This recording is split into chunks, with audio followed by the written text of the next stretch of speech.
Cincinnati to Lexington, Kentucky, and then to Louisville. Make an X in the middle. That X marks the spot. But the Truck Series horses have been here before. In fact, the Trucks baptized this place over a decade ago.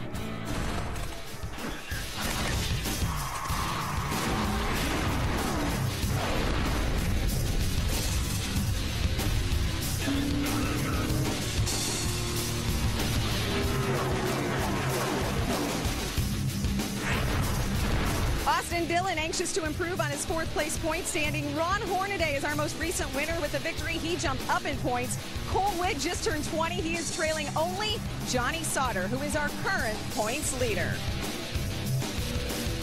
There is a buzz surrounding this race weekend. Sprint Cup Superstars racing in Kentucky for the first time. So it's a new venue for the likes of Tony Stewart and Dale Earnhardt Jr. But for the Trucks, this is simply my old Kentucky home. The setup, presented by Polaris, is on. Hello, everyone, and welcome to The Setup. I'm Krista Voda. All week, local newscasts have been talking all about the fact that NASCAR is in their backyard. But for you, a member of our Truck Series family, well, you know that this might be a new track for some. Not for us, but the exposure is heightened and the stakes are bigger than ever. Now, we have been off for 3 weeks, so I know Ray Dunlap and Hermie Sadler have tons of news to get us caught up on. They are in the corral as we speak. Let's start with Hermie. Hermie, what's new? What's going on? A lot is new, Krista, and let's talk about Justin Lawson right off the bat. The last time we saw him at Texas, he was in the 77 truck. Well, tonight, he's over in the 46 truck at Eddie Sharp Racing, replacing Craig Ghost. They qualified 17th, and he's got a good history with Eddie Sharp Racing. He won the 2009 ARCA Championship with Eddie Sharp. Ray? You know, Hermie, every time we come to a mile-and-a-half racetrack, you got to talk about Germain Racing. Todd Bodine has been great on these mile-and-a-halves. And Todd has been behind the wheel of the number 30 for Germain Racing for 150 races. They started all the way back at the beginning of 2005. But after tonight, there's a very good chance this team will take a hiatus. I'm hearing in the garage they will not be going to our next race in Iowa and very well may miss Nashville also. Hermie? Well, Ray, another team that's going in the opposite direction in a good way is Thor Sport. They announced today that Dakota Armstrong will join them for a limited schedule this year. They will debut at Iowa next weekend in the 98 truck. They run a limited amount of races this year, and Dakota will be in a third truck for Thor Sport for 2012. Ray? Oh, it's great to hear about debuts, and I've got one to talk about tonight also. How about the 15 truck? Josh Richards is behind the wheel of the Joy Mining and Manufacturing truck, and I'll tell you what, this kid is great when he's in a dirt late model. He's won a couple of championships in the world of outlaws and lots of races, but tonight it's the beginning of a brand new chapter as he'll drive the 15. Krista? Wow, you guys, a lot of news indeed. And with all the hype surrounding this weekend, you know, it's easy to forget that it has been 3 weeks since the trucks have raced. That's quite a vacation. So do you remember who won our most recent race? In fact, do you remember who won the 8 before that? Let's get you caught up on what's happened, what's gotten us here. Early in the NASCAR Camping World Truck Series season, the win column has been dominated by one name. Kyle Busch. Kyle Busch. Busch has won 4 of the 9 races so far, with Casey Kane picking up another win, driving under the KBM banner. Other Cup Series regulars to notch a truck win this year include Clint Boyer in his home state of Kansas. So proud of this speedway and everything that's become of it. I always dreamed of being able to race here, let alone to be able to win here is just a dream come true. And Michael Waltrip with an emotional win on the 10th anniversary of his Daytona 500 win and his friend Dale Earnhardt's death. God bless Dale. I came here to celebrate his life with my black truck and my 15 car. I didn't come to celebrate a win. The only truck regulars with a win so far are Johnny Sauter. Johnny Sauter wins in Martinsville. And Ron Hornaday. Johnny Sauter's in front. He's been black flag. It will be the win for Ron Hornaday. But all of that could quickly change as the Truck Series heads out on its own for most of the summer, meaning fewer Cup drivers in the mix. Only 9 races in, we've already seen rivalries, emotion, and champions falter.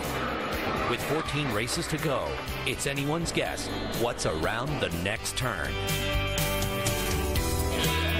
I cannot wait. Looking at our Ford points, Joey Coulter up into the top 10. His teammate Austin Dillon, along with Matt Crafton and Timothy Peters, each lose a position, while Ron Hornaday leapfrogs past all of them into third.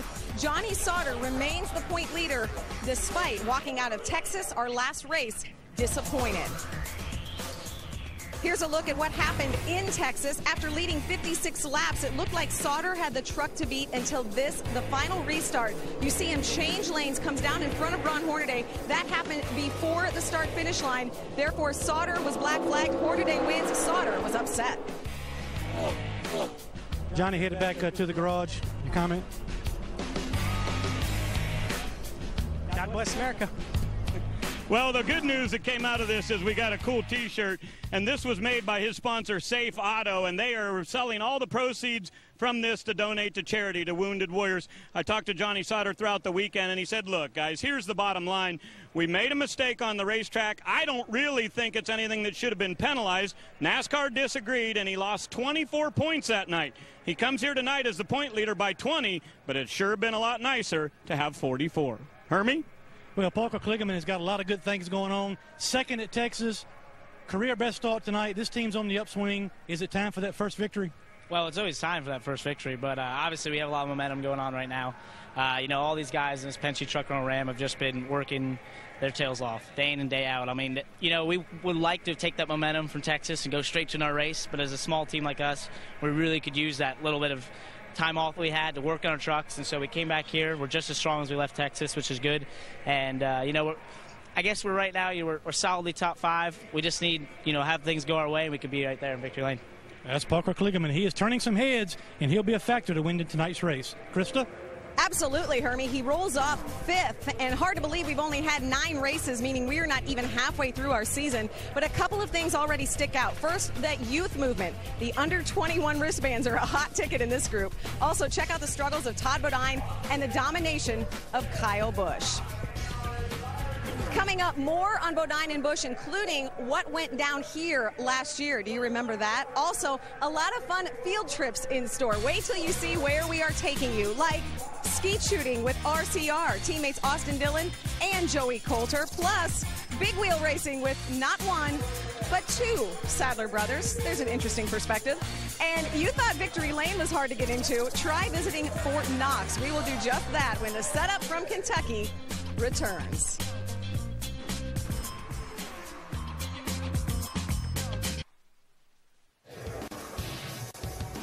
The setup is presented by Polaris, the hardest working, smoothest riding off-road vehicles, now at your local dealer.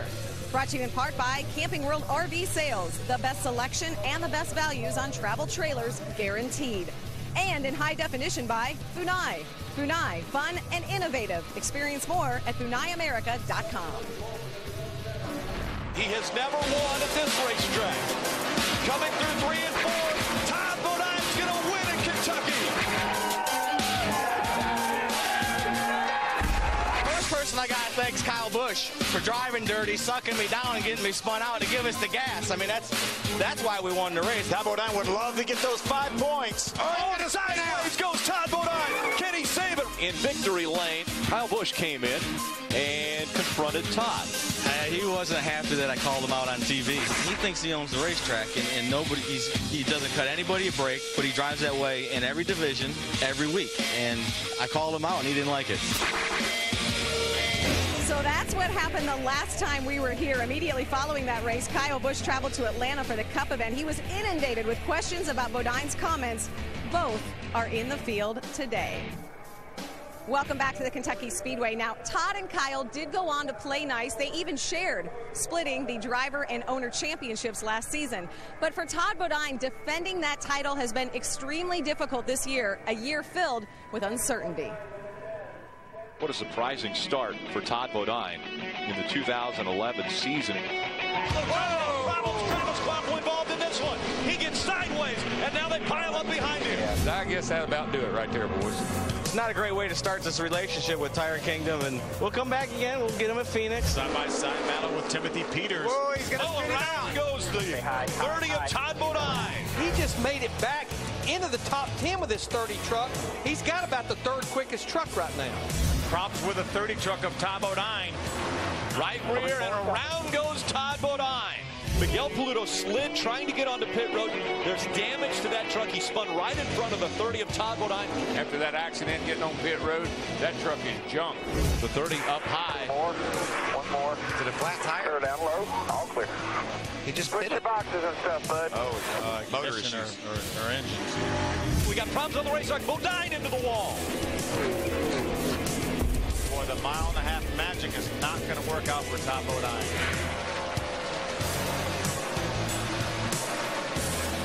We had a good run. Come out of here, you know, to come out of this slump. You know, we wanted to win. There's no doubt, but we had the third best truck. Oh, and into the wall, we've got David Starr and the 30 of Todd Bodine. It's not going to be number 7 for Todd Bodine. You know, our luck has just been horrible this year, and, you know, that was my fault. I'll take the blame for that. Todd Bodine has only had 2 top 5s this year. Those are also his only 2 top 10s. And the one that jumps out to me here is laps led. Quite a difference from last year's championship season to this year. And as Ray told us at the start of the show, now they have issues, may not even be in the next couple races. It would be tough to see our defending champion not on the track. Ray? Well, and Krista, we were hoping to interview him, but he's about to come through driver intros right now. And I asked Todd, I said, what is the situation this weekend in particular? He said, our truck is just bouncing so much. As I go through the bumps, I have no control. And he said, it's not like the setup we had here last fall when we got the victory. Todd Bodine coming down off the trailer right now, and maybe we'll get a word with him shortly. Hermie? Thank you, Ray. I want to catch up with Nelson Piquet Jr. Great qualifying run, career best, and your team is coming off 2 solid finishes. Can you win tonight? I'm sure we can do something very good. The truck is very good. Practice, we were very close to the top. Qualifying even more, so I'm sure we're going to be very, very strong in the race. Well, he loves these mile-and-a-halves, and he's got a good starting spot tonight. Ray? And here comes the onion off the stage. We were talking about how your truck was not very good in practice. Any chance that it'll be a lot better as the track cools off tonight, Todd? I don't know, Ray. We've missed something right from the start, and we're not really sure what it is. The truck's been bouncing a lot, and I think what I'm going to have to do is just try to find where the bumps are not and drive around them or under them, whatever. But, you know, we got a great sponsor, Georgia Boot, first race. We're kind of disappointed we're not running better for them. If the 30 does not go next week, will you personally be at Iowa? Yeah, well, I don't know for sure, but I'd like to go support my teammates. We did the tire test out there. We were really fast. We have a great setup, and we're not going to Iowa right now. Okay, sponsorship woes, putting the 30 on the sidelines next week. Hard to believe. Thanks, Ray. Bodine starts 20th tonight. Ron Hornaday starts 7th. I mentioned those 2 because they are the only 2 drivers in the field who have won at this racetrack. Lots of possibilities tonight. Let's go upstairs where Rick Allen, Phil Parsons, and Michael Waltrip are standing by, ready to call this race. Gentlemen, welcome back to Kentucky.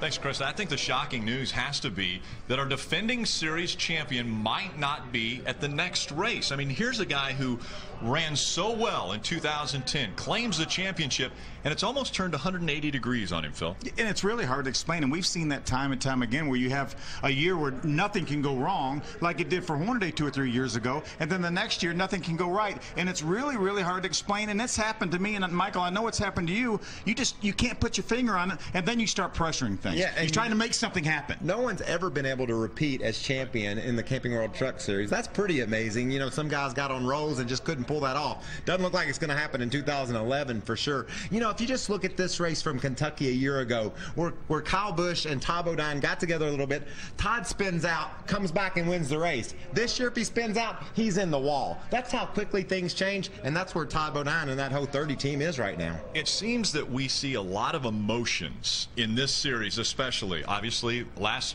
race we were in, Johnny Sauter, very emotional about not getting the win.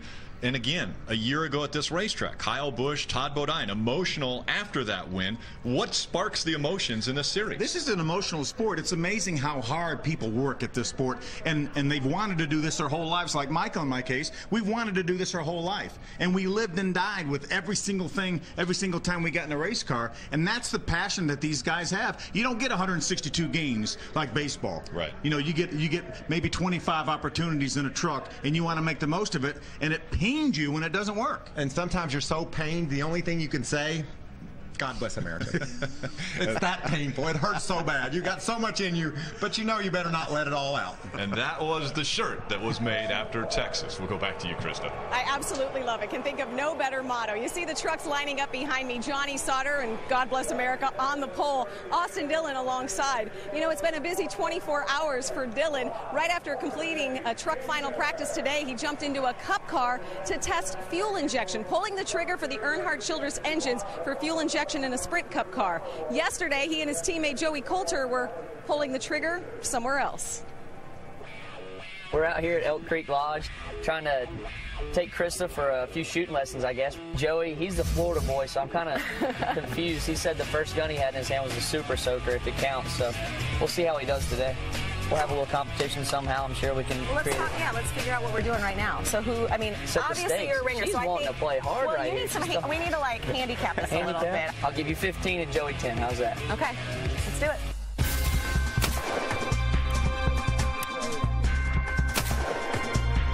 It's scary when a girl can shoot a gun like that. Could get heated here shortly. Krista just got on a roll, got her first 2 targets there, so I'm gonna have to keep my focus on. All right. I was getting worried there for a minute.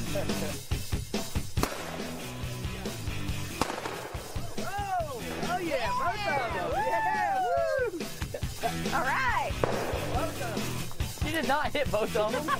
I'm glad it's on camera that Mike Dillon and Krista came up with this whole idea that when they miss it, they're going to say they hit it anyways. Woo, those first 2, smoking. Yeah. Woo! I don't even want to hear it. How do you play with people like this? Well, boys, how'd we do? I mean, Joey, we've taken you out of the city and turned you into a shooter. Yeah, I'm going to go back to the race car, though. Pretty sure I owe you dinner. Yeah? Hands down. It's all right. We can credit it out and do another competition sometime, maybe. Just keep adding up. Yeah. Keep adding up. All right, dinner on me. Dinner on Krista. What can I say? Let's get out of here, go racing. Something we do know how to do. Sounds good. All right. I cannot believe it. Even with the insurance points, Dillon had my number. I'm actually quite disappointed in my performance. Now, Joey was money on each station's second shot, and Austin thinks I was cheating. I can't believe that, right? Throughout practice and qualifying, you've had a strong truck, but my question is, can it be a winning truck? I think so. You know, we've built in a lot of adjustability for tonight. Earlier today, we didn't practice much because we felt like the temperature's going to be dropping tonight, speed's going to be picking up, and we got a truck for later on. So I feel really confident in the guys. They've done a great job in Bass Pro Shops. Chevy's been good all weekend, so we have a good Thursday night race here. All right, good luck to you. Austin Dillon will roll off second. Well, thank you, Ray. I want to talk about Kyle Busch. He qualified 8th for tonight's race, but he will start from the rear of the field. He missed the driver's meeting earlier, and this is one of the few mile-and-a-half racetracks that he has not won at. His best finish here is 6th. So if he's going to win tonight, Krista, he's got to start from the back. Wow, and the field may have just been opened up. All the other drivers, I mean, you're kind of excited the fact that at least he has another obstacle in front of him. So keep your eyes on Kyle Busch to see what he can do tonight. The fans in Kentucky, Southeast Indiana, and Southern Ohio have been waiting for this weekend for a while now. Today, the fans and the drivers were waiting out the heat. Finally starting to cool down. We are getting ready to go racing. More to come next.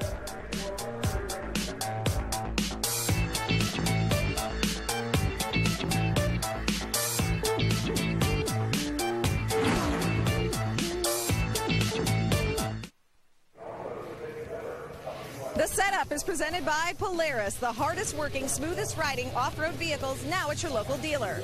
Brought to you in high definition by Funai. Funai, fun and innovative. Experience more at FunaiAmerica.com. And by KFC. Today is a KFC day, and today tastes so good. Speaking of taste, Hunt Brothers Pizza, sponsor of Elliott Sadler, was ready to race last night.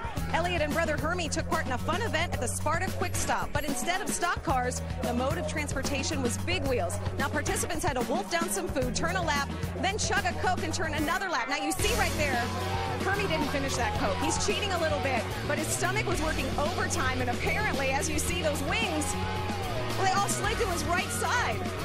After this, it was time for a little sibling rivalry. Ellie, the fans came out. I think they want to see me and you race one time.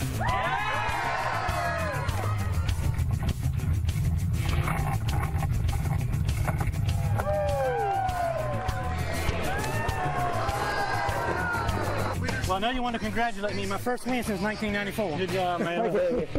Well, thanks again to Hunt Brothers Pizza, NASCAR Camping World Truck Series on Speed. Elliott Sadler in the field tonight, and basically what I learned from that, there you see Hunt Brothers Pizza. Hermie cheated at the big wheels, and I cheated a little bit at skeet shooting. So I don't know what that says about our broadcast team, but that looked like a lot of fun. And it's hard to believe that Elliott Sadler is a rookie at this track. Not sure if that big wheel race gives him an edge at all, but the track has given the fans an edge. Since we were last here in our truck race last September, 40,000 additional seats have been added to the Kentucky Speedway landscape. Just a way for the track to thank the fans for fighting to get this race. Also this week, ThorSport drivers, they were thanking local troops. Johnny Sauter, Matt Crafton, and newbie Dakota Armstrong said thank you when they joined Cup drivers Martin Truex and David Rudiman on a visit to Fort Knox. The Army base sits on over 109,000 acres and covers 3 Kentucky counties. It is home to the Army Human Resources Center for Excellence. It is also home to over 40,000 soldiers. A great event, and there you see a lot of fans came out, and the driver said thank you. It's been a pretty cool experience so far. What a huge base this place is. You know, he told me that he thinks there's anywhere from 30 to 40,000 people living here. So very cool. And Fort Knox, who doesn't want to see that? I mean, it's an honor to be able to come out and hang out with all the military. I mean, it's always an honor to be able to be around them. I was thanking them a little while ago, and they said that not everybody always thanks them. Not everybody always realizes what they do for us. I mean, that's one of the things that without them, and we don't have the freedom, we can't do the things we want to do and are able to do. As we said, Fort Knox home to 40,000 soldiers, but we here at Speed and with our Truck Series broadcast team thank all of our troops serving stateside and overseas. We are forever indebted to you. Hermie? Well, Krista, you know, Elliott Sadler, we saw you finish P2 in the big wheel race last night. Thanks to Hunt Brothers, I know you want to improve that by 1 tonight. We do. It's my first time ever racing here in Kentucky, so KHI and the guys brought me a great 2 truck tonight, and Hunt Brothers Pizza truck was really fast in practice yesterday in race trim. I'm just looking forward to tonight. A lot of great fans showed up to the night, and man, we want to go for the win. It's so much fun when you can race not for points, just kind of throw caution to the wind, take some chances, and we should have a good night tonight. And your hair looks great. Go back to you, Krista. Thanks, Sadler Brothers. The Bluegrass State knows a thing or two about horsepower. Normally, it's the 4-legged kind. Keep your eye on Ron Hornaday. As we said, starting 7th, a former winner here. Also, some other young drivers to keep an eye on. How about Jason White? He also qualified in the top 10. No saddle needed, but you will definitely want to hold on to the reins of these horses. We will get you ready for pre-race festivities. A great crowd on hand. They are ready to race. We'll get you closer when we return. It is a trifecta bet here in Kentucky. Don't forget to tune in to Race Day for a Saturday night special before the Sprint Cup debut here at Kentucky. But the trucks get things kicked off first. On Saturday, veterans like Jeff Gordon and Jimmy Johnson, former champions, will be rookies at this track. But here, it's mostly just our rookies who are first-timers because our stars have been here before. The trucks have been racing here for over a decade, but only 2 on the grid have been to victory lane before. We told you it's Todd Bodine and Ron Hornaday. So who will rise to the occasion? The UNOH 225 on Speed. You will see it from the Kentucky Speedway. Johnny Sauter on the pole, Austin Dillon alongside. It all starts right now.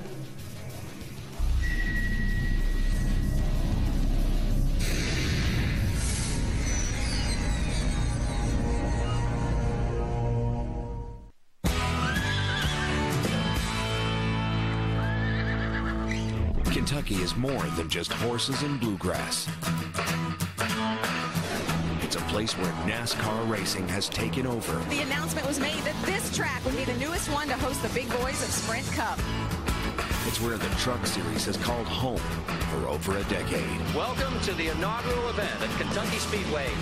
They built it, we came. Where drivers pave the way to their championship season.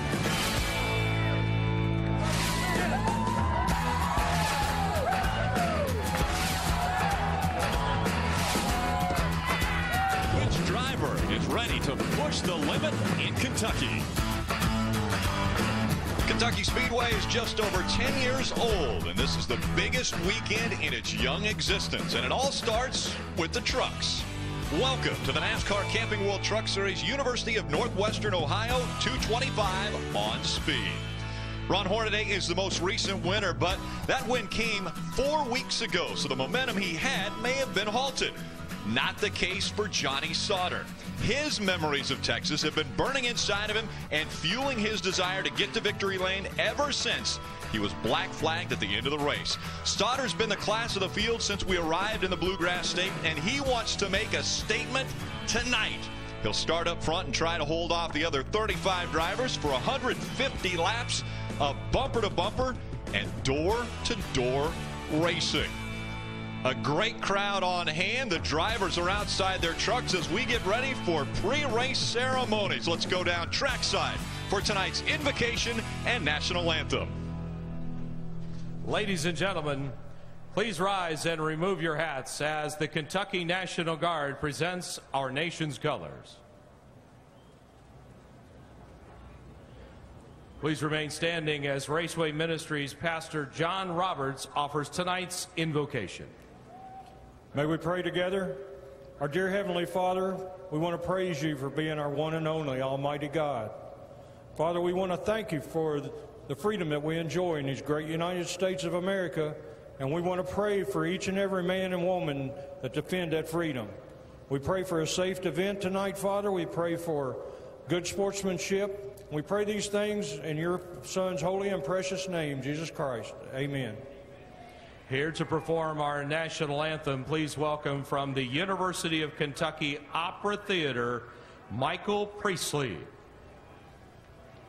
Oh, say, can you see by the dawn's early light what so proudly we held at the twilight's last gleaming, whose broad stripes and bright stars through the perilous fight o'er the ramparts we watched were so gallantly streaming, and the rocket's red glare, the bombs bursting in air, gave proof through the night that our flag was still there. Oh, say does that star-spangled banner yet wave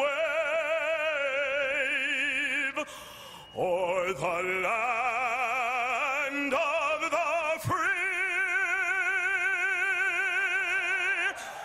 and the home of the brave?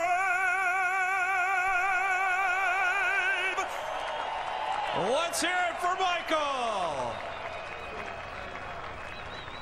Kentucky crowd excited to have the Camping World Truck Series back here at the mile and a half. It's always bumper to bumper and door to door when the trucks make their way to the Bluegrass State. Stay with us. We fire the engines next here in Kentucky. The NASCAR Camping World Truck Series on Speed is brought to you by Camping World RV Sales. The best selection and best values on travel trailers, guaranteed. By Mobil 1, the world's leading synthetic motor oil brand. Put some NASCAR in your car with the one, Mobil 1. Brought to you in high definition by Funai. Funai, fun and innovative. Experience more at FunaiAmerica.com. And by Feed the Children and Speedway Children's Charities. Visit speedtofeed.org for more information. Welcome back to Kentucky Speedway. Let's go back trackside to Chris Devoda. Well, there is something special in the air tonight. It might just be heat stroke from the extreme heat, but I think there's definitely a buzz and excitement. Some things to watch for tonight. Johnny Sauter, as we mentioned, on the pole looking for redemption after what happened to him in our last race in Texas. He has been fast all weekend. Keep your eye on him, and God bless America. And you know, this track, not really known as one that rewards first-time winners, but of our top 13 starters, 8 looking for their first win. It could happen tonight.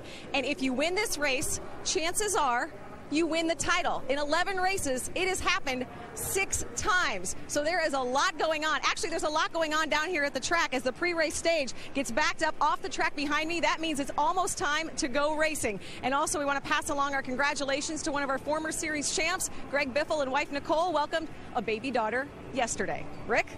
Thanks, Krista. Hello, everyone. Rick Allen, Phil Parsons, Michael Waltrip with you for our 10th race of the 2011 season. Now, if you've got a handicap Kyle Busch, what do? You stick him in the back of the field, right? Excellent. He Well, did it to himself. He did it to himself. He missed the driver's meeting. He'll have to start at the back. It's not unprecedented. We saw him win at Bristol doing that. But last year it happened to him because he had damage during qualifying, was only able to get back to 7th, could not quite overcome it. And it's a pretty challenging racetrack to do it. Oh, man, this is such a great racetrack. There's bumps everywhere. You run low, you bounce around, you can go up high and make some ground up there. If you got to come from the back and you want to put on a show, this is the place to do it. Well, speaking of putting on a show, our own Speed Channel spectacular announcer Kenny Wallace is here to give the command to start the engines. We go to Kenny. It's time for the most famous words in motorsports. Please welcome NASCAR Nationwide Series driver and Speed TV personality Kenny Wallace. Drivers, start your engines! Woo!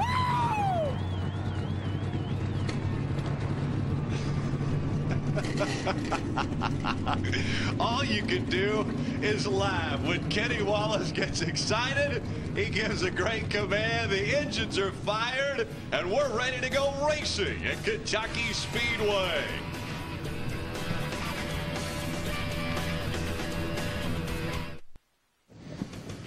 Welcome back. University of Northwestern Ohio, 225 about to get underway here on Speed, your motorsports authority. Take a look at our temperature and weather here in Sparta, Kentucky. 85 degrees, 66% humidity. It has felt swelteringly hot all day long. Mostly cloudy is the forecast for this evening.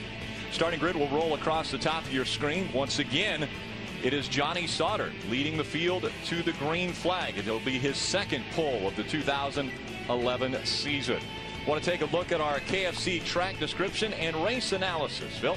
We talk about it, Michael. Great racetrack with a lot of character. You see the numbers, 14-degree corners, banking in the corners, 8 degrees down the straightaway. But these harsh Midwestern winters do a number on this racetrack. What I love about this track, Phil, is the fact that these guys have to have some experience to do well here. That's evident by the fact that only one guy under the age of 30 has ever won here. You're bouncing around a lot. You better have some experience to get her done here. And that was Carl Edwards, and he's pretty good. Yeah, he's done all right in his career. He's done a few things in his career. We want to take a look at a few different drivers, find out a little bit more about them in tonight's Speed Spotlight. We'll start off with Ray Dunlap. Well, Rick, last September when the press release came out, it said that Jack Smith had illegally brought drugs and that he was indefinitely suspended by NASCAR. But what that story didn't tell you was that a year and a half earlier, he had broken his neck in a racing accident and become addicted to pain medicine. Jack Smith used a prescription that was illegal, and he got caught. But he told me earlier today it was the greatest thing that ever happened to him in his life. After 4 months of rehab, Jack Smith is pain-free, his neck feels great, and tonight he's reinstated by NASCAR and going racing for the Mittler brothers. A great start to a brand new chapter in this young man's life. Hermie? Well, Ray, Josh Richards makes his first ever Camping World Truck Series start tonight in the number 15 entry prepared by Kyle Busch Motorsports. Not sure who Josh Richards is? Well, he is a 2-time World of Outlaw late model champion. He's got a bus of about 60 people that made the trip from Shinston, West Virginia to watch him tonight. He'll run a total of about 11 races this year, some in the 15, some in the 18. And he's planning to go to Oklahoma tomorrow for a World of Outlaw race, but he is right now focused on career start #1 here at Kentucky. Phil? Hermie, I want to take a look at 23-year-old John King from Kingsport, Tennessee. John started racing back in 2006 in the late models. He participated in the Bill Elliott Driver Development Program in 2009 while also beginning to race in the UARA Late Model Series. He finished 15th in points in that series last year while also making his debut in the Camping World Truck Series at Bristol with an impressive 15th place finish. He's making his 5th Truck Series start tonight in the Edward Jones Investment Toyota, and he will start this race, Michael, from the 19th spot. Phil, have you ever asked yourself, where did Charlie Vest come from? Yes. Well, I've got the answer to that. Charlie is a 37-year-old graduate of the Central Florida short tracks. When you spend years winning on the short tracks of Central Florida in late models, you want to move up, you got to get going. And Charlie did that. First in ARCA, making his first of 7 starts here in Kentucky back in '09. And tonight, he's moving up to the NASCAR Camping World Truck Series, making his debut from the 30th spot in the number 99 collegecomplete.com Ford. Go get him, Charlie. Thanks, guys. We'll keep our eye on our spotlight participants. And now we will be racing under the lights at Kentucky Speedway. We've always got some great cameras that can give you the action. We'll also ride along with a few drivers. One of those will be Jennifer Jo Cobb. She starts in the 29th position and will carry the Ford onboard. We're also going to ride along with 8-time winner here in the Camping World Truck Series, Brendan Gaughan. He's driving his number 62 South Point Toyota. Check out Steve Arpin there in the Mike's Hard Lemonade truck. He's fired up to start from the 13th spot tonight. Starting 10th, Cole Witt will carry the Funai on board. So those are our 4 onboard cameras. You know, we talk about racing under the lights. You see all that sunshine coming in that cockpit? It's a challenge. Want to take a look at our Walmart recipe for success tonight. What will it take to win here? What are the winning ingredients at this mile-and-a-half racetrack? We start with Ray. Well, Rick, let's call it 1-2. I think that's the ingredient, because 24 times in this series we've had a team have drivers finish in first and in second place. Now, Roush Fenway has done it the most times, but Kevin Harvick Incorporated has been pretty impressive with 4 attempts. Tonight, I think there's a very good chance that one team could get a first and second. But it's never happened in this series to have a 1-2-3. And tonight, I believe KHI may be poised to set history. Hermie? Well, Ray, to pull that off, they're going to have all their crew chiefs make the right call tonight. A lot of talk about the first time the Sprint Cup Series has ever been to Kentucky. The trucks have been here 10 times, but tonight this is a different racetrack. Goodyear's new tire, look at the groove of this racetrack. A lot of rubber has been put down, and the tire wear in practice has been very, very minimal. We've seen a lot of teams run their fastest lap 15, 20 laps into a run. Well, tonight we could see pit strategy, 2 tires, no tires, or fuel only be the winning call tonight. We'll have to wait and see. Rick? Thank you very much, Hermie. That could be the Walmart recipe for success. Kyle Busch, again, didn't make it on time to the drivers' meeting. He has to go to the back of the field to start this race. Johnny Sauter brings the field to the green flag. He chose the outside line to see what he can do against Austin Dillon. They make up row number 1 as they work their way through the trial. But green flag in the air. We're underway in Kentucky. Watch the 15 of Josh Richards. He jumped to the outside. You're supposed to stay in line till you get to start-finish line. I think his first lap of his first race in a Truck Series career may result in a black flag. Yeah, he must not have heard about Johnny Sauter moving out of line for a restart down in Texas, so Josh will probably be black flag for that move. It looked like he may have given the position back. He went clear up high, and we've got 4 wide as we go into turn number 3 the first time. James Buescher slides up the racetrack, forces Cole Witt up even higher in the 60 truck. Elliott Sadler with a good start gets in front of the 3 of Austin Dillon to take second away, and they're still 3 wide behind him. 3 wide and 2 rows of them, man. These guys are after it early.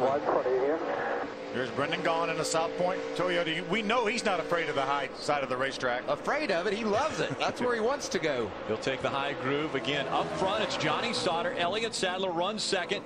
Runs a little higher line than Johnny Sauter as they work their way through 3 and 4. Behind them, 2 by 2 and sometimes rows of 3. There we are again, 3 wide. We're hearing no penalty for Josh Richards, I think, by giving the lap back or the spot back. He was deemed okay. What do you think his spotter said? Whoa, no, you can't do that, man. We talked about this. Stop now. Let him by you. Whoa, look how high Josh is. Is that him up out of the groove? That is him. Josh Richards in that 15. We know he's used to running against the cushion in his his World of Arlen's Dirt late model series. That's pretty impressive just to survive that little move he made. The cushion at asphalt track is the wall, so I don't know if he wants to get that high. You know, you might consider 2 strikes on Josh right now. A little bit of a rough start, high off the turn. You don't usually get 3, do you, Phil? Sure don't. 7th, 8th, and 9th. Hornaday just in front of James Buescher and Jason White. Good qualifying effort for Jason White. Really has struggled somewhat this year. New situation for him with his Gunbroker team, but he's looking better and better and better tonight. Oh, Johnny, sideways! All over the back of that 13, and sideways goes Sauter. Now a battle for the lead. Dillon's going to take it at the stripe. Elliott Sadler sitting in second. How about that three-way sideways battle for the lead here at Kentucky? Well, I could not believe how sideways Johnny Sauter was. That truck has been so good from the time they unloaded it. Elliott Sadler used that high groove to drive right around Austin Dillon and grab the lead. Great move by Elliott Sadler. So Sadler takes over the point. Austin Dillon running second. Johnny Sauter back to third. Take another look at what just happened.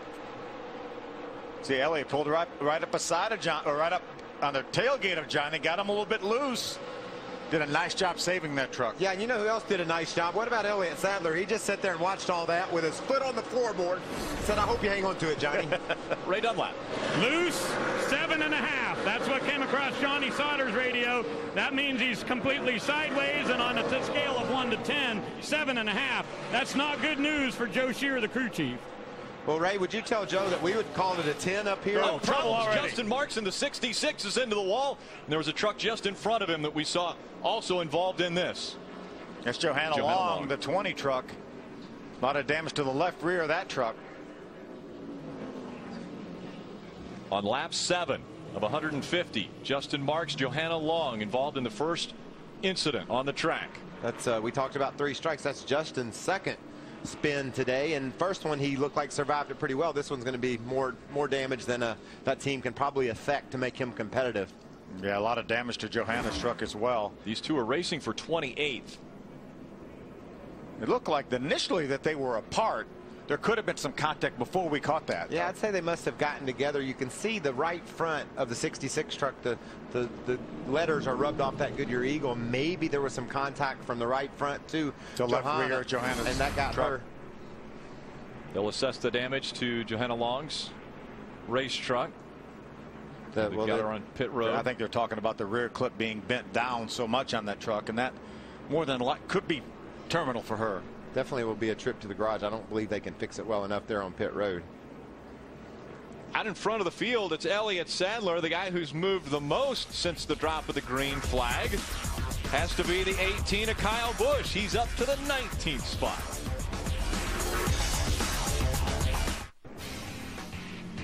Tomorrow, the biggest party in racing hits high gear in the Bluegrass State. Tune in as Daytona winner David Reagan and track owner Bruton Smith join the fun.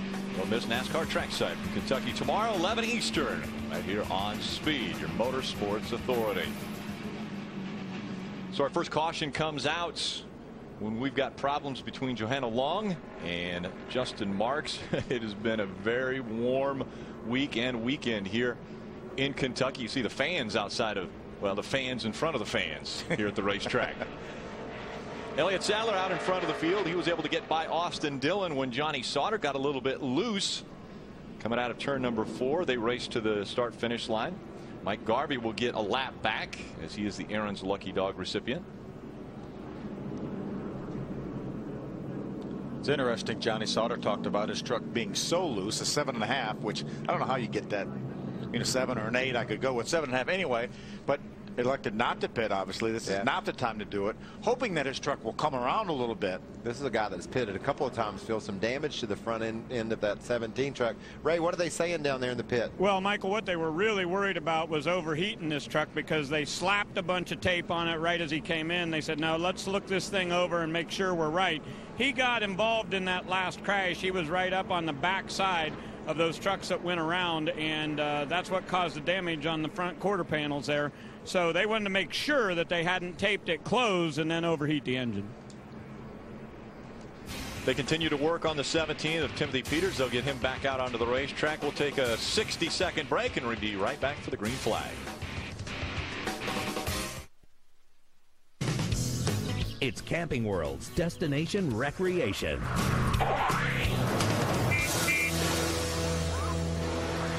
Today on Destination Recreation, I'm going to introduce you to a unit from Dutchman called the Voltage. Now, we have propane storage up front. We've got lots of storage underneath for all of your fun things. But this unit is going to change everything you ever knew about toy haulers. This is the main entrance, and as the kitchen slides out, it reveals the great entertainment area, which is directly underneath the awning. Now, on the sides, they've got this chip-proof paint protector, which I really like. More storage here, and in the back, the entranceway to where you're going to put your toys. But to me, it's the interior that really blew me away. When I come to the interior of the Voltage, it kind of reminds me of staying at the Ritz-Carlton. Check out the ceiling, 7'7". We got beautiful lighting fixtures, a great bar. This place is nicer than my house. And how about the banquette? Room for 6 or 7 people to hang out before you go play with your toys. But what's really amazing to me is the incredible master bedroom. Look at the size and the space of this area. Room for you to sleep a couple of people up at the top of the back of the toy hauler. There's a master bathroom by the master bedroom and an additional bath here for everyone to use at the back of the toy hauler. But my favorite spot is in the back. All right. So you've got sleeping room for 6 or 7 up in the front compartment.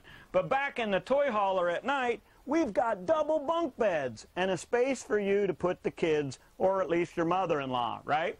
When you get done playing and you're ready to go home, you just hit the switch, and guess what? The bunk beds go away. They go all the way up to the ceiling, and that opens up your 9x12 space here in the back of the toy hauler for you to put your snowmobiles, your ATVs, your motorcycles, whatever it was you brought to play. This is absolutely, in my opinion, the best toy hauler on the market. And welcome back to Kentucky Speedway. That wasn't 2 or 3 toy haulers. I've never seen anything with so much space. He kept going. And I've been to Ray's house, and he's right. It is nicer than his.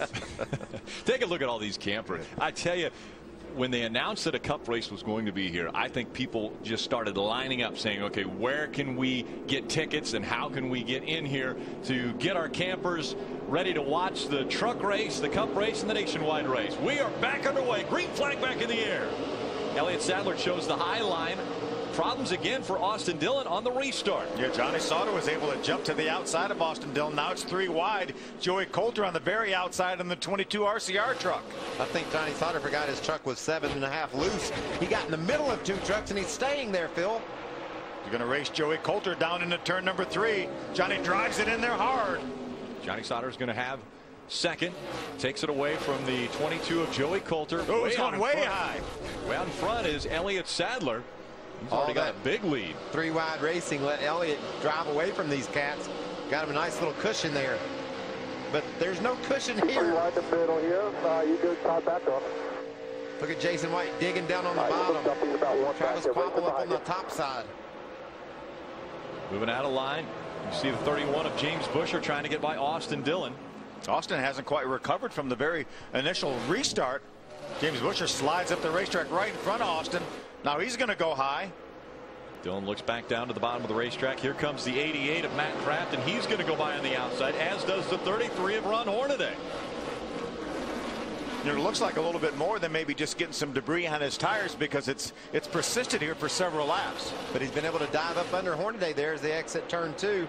We saw Kyle Busch start last, had made his way into the top 20 before that first caution flag up on the outside of the 46 truck of Justin Lofton. And there's Miguel Paludo looking under David Starr. This is what you're going to get, Phil, if you're back in the pack. 3, 4 wide racing.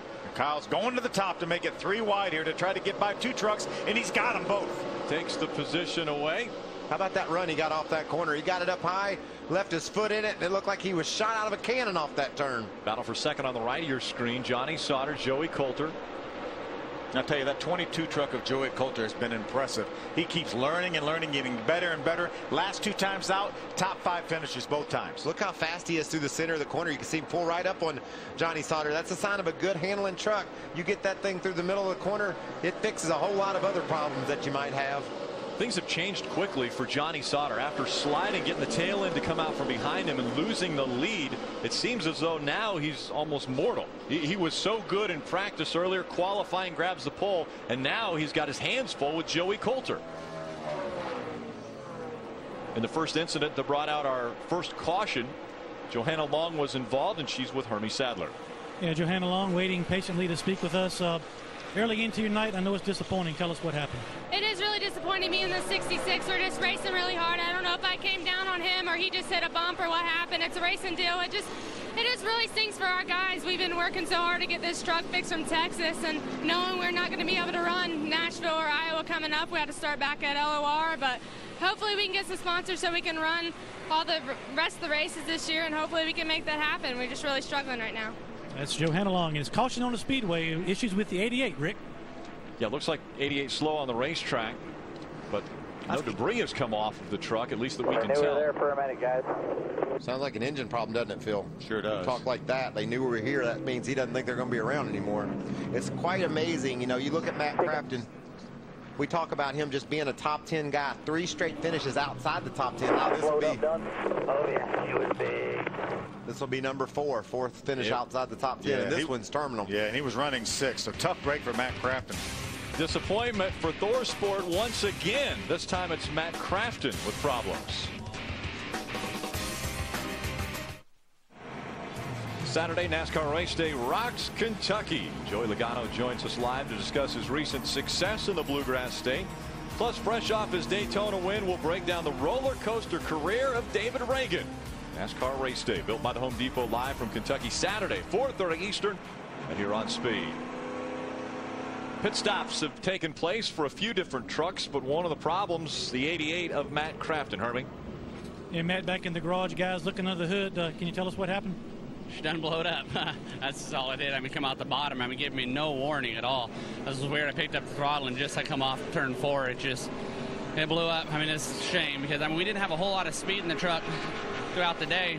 I mean, this Menard Chevy was, I mean, it was so fast when we dropped the green. And, I mean, I think we definitely had something for him because, I mean, I wasn't doing anything really crazy to get there, and the thing was really good. It's a shame. These guys worked really hard. This is a brand new truck. They put in a lot of hours to get this thing here this weekend, and I hate it for them. That's Matt Crafton. Disappointing finish for him. 2 weeks in a row, Ray. Well, you know, Hermie, I was telling you about how loose Sauter was. They wanted to make a big adjustment for him. So on lap 18, Johnny Sauter brought that Safe Auto Chevrolet down, went down around on the track bar, and also put a 1 round of wedge into the left rear. That should help him for sure to tighten that thing up. Now, Austin Dillon wanted to come down pit road because they felt like they needed an air pressure adjustment. The guy ran out and actually did it without changing the tires, and they also put fuel in there. Now, for the 33 of Ron Hornaday, it was a fuel-only stop. They wanted to come down and try to extend the window in case this race goes green. So apparently you had to have a 3 in your number in order to pit, because 23, Jason White also came down to get fuel only that time too. So apparently if you had a 3, you wanted to pit. Rick? And the field making their way back into the tri-oval. Again, Elliott Sadler out front. Green flag back in the air. Joey Coulter was on the inside. There goes Josh Richards again. Is that the 3rd strike? Yeah, you can't do that now. we taught him not. We told him at the start, don't do that. We got to black flag him. Make sure he understands. Nelson Piquet Jr. out on the outside, battling for the 3rd spot. Top 5 trucks stayed on the racetrack that time. Josh was thinking, man, there's so much room up there, though. Yeah, unfortunately, NASCAR's going to slap his wrist on this when they are posting him. They will bring him to pit road for a drive-through penalty.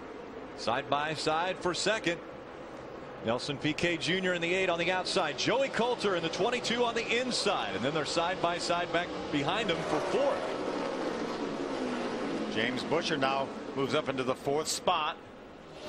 That's Jason White, Austin Dillon racing for 5th back there. Both those trucks came to pit road, as Ray reported. Top 4 stayed out on the racetrack. Jason White and back came on to pit road. Man, those guys carry a lot of speed through the center of that corner. You can see Jason White. It didn't look like he ever got it turned, and he was back. Looked like wide open in the gas trying to find his way around. I think it cost him some momentum off that turn. But nevertheless, there's all kinds of different ways you can drive this big, fast Kentucky track. There's the 15 of Josh Richards. He's slowing down because he'll have to pass through penalty. Just drive all the way down pit road, but do not speed. That's what you heard. Here we go again. You see him jump to the outside left of our screen there. He's passed 2. There's 3, 4, 5, 6. 5, 6, actually. No, don't you think maybe he'll look at that and say, man, I should have known those other guys weren't doing that for some reason. It looks so good to be out there.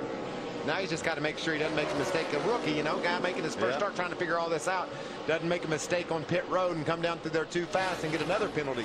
He can overcome this one. He's got a decent truck. Stay a lap down and maybe get an Aaron's lucky dog. So just don't want to make another mistake here. And he's one of the trucks that did pit. So if he gets a caution anytime soon, he could possibly do a wave around if everyone comes to pit road. But so many trucks pitted on lap number 19. I don't think we'll see trucks come to pit road, or certainly all of them, if we get a caution anytime soon, though. That's what's cool about racing these days, Phil. You keep more guys in the game because you have a wave around, you have the lucky dog. There's a lot of different ways to get back in the game. Kyle Busch has made it up to the battle for the 6th spot. Austin Dillon on the inside, Kyle Busch on the outside, and it looks as though Busch is going to take 6th away from Dillon. Pretty good comeback for Kyle Busch. And oh, by the way, he also pitted on lap number 19. So start at the back of the pack. We're 25 laps into the race. He's made a pit stop, and now he's racing again with Austin Dillon for the 6th spot. Dillon takes it back away from him on the inside of the racetrack. It's going to be hard to beat him like that. It's going to be really hard to beat him like that. Not sure whose radio that was. I think that was Andy Houston, Austin's spotter, talking about it being difficult to pass Kyle on the inside when Kyle has that momentum on the outside. Austin's hanging in there, though. Yeah, Austin saw Kyle Busch slide up the corner, up the track. You see it bouncing up the hill there a little bit, and he tried to take advantage of it, but they're side by side, as are Cole Witt and Johnny Sauter just behind those guys. Sauter makes the pass on Cole Witt as we see Kyle Busch back in front of the 3 of Austin Dillon.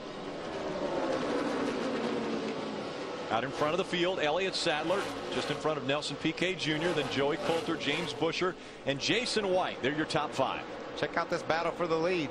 Nelson Piquet Jr. down low. He's able to clip the corner a little bit lower than Elliott Sadler, and thought he was going to get up beside him off turn 2 last time. Yeah, KHI teammates too, Michael. Running 1 and 2. Elliott Sadler in front. Be fun to listen to those two have a conversation. Elliott Sadler now is running about 0.2 of a second off the pole speed. So that's how fast this racetrack is, and that's how good these tires are. We talked about the fact that these tires aren't falling off a whole lot. Nelson Piquet is going to be looking to improve his career best finish. To do that, he'll have to get to victory lane. He finished 2nd at Nashville earlier this season. Looks like he tried to move up the hill a little bit, use a different line. I think that's what people love about racing here, Phil, is there's all kinds of options. Look how wide that black groove is. You can see it's 3 trucks wide, and we've already seen a couple of trucks out in the white without crashing. So if your truck isn't working in one part of the corner, move it around to a different part. Remember, this is the first time, obviously, that the Cup cars have been here, and they've had essentially a test session today. We talked about it during our qualifying show. So there have been thousands and thousands of laps of rubber put down on this racetrack. So this is a lot more rubber on this racetrack than these truck racers are used to seeing when they come here. The track looks way different than I remember seeing it. It's usually really white everywhere, and like you said, Phil, the track is really, these tires that Goodyear has brought really has taken to the road, and it's making it a different track for these guys to understand. Kyle Busch able to get back by the 3 of Austin Dillon. Those two continue to battle for that 6th position. Busch has it now.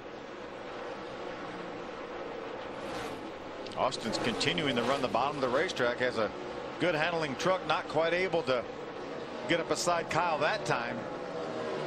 Now you saw a graphic that came up that said Kyle Busch started 36th. That was because he missed the drivers meeting. He qualified 8th, and that's where he would have started if he would have been to the drivers meeting on time. And remember, now we talk about the Sprint Cup cars having a test session.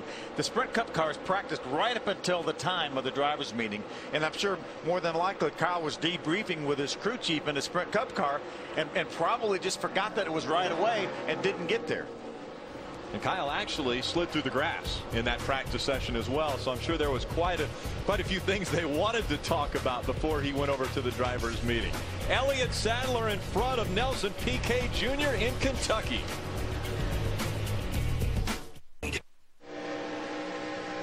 Wednesday, Adam Carolla brings his serious love of cars and his seriously funny point of view to speed with the Car Show, and nothing is off limits. The Car Show premieres this Wednesday at 10 p.m. Eastern, 7 p.m. Pacific, only on Speed, your Motorsports Authority.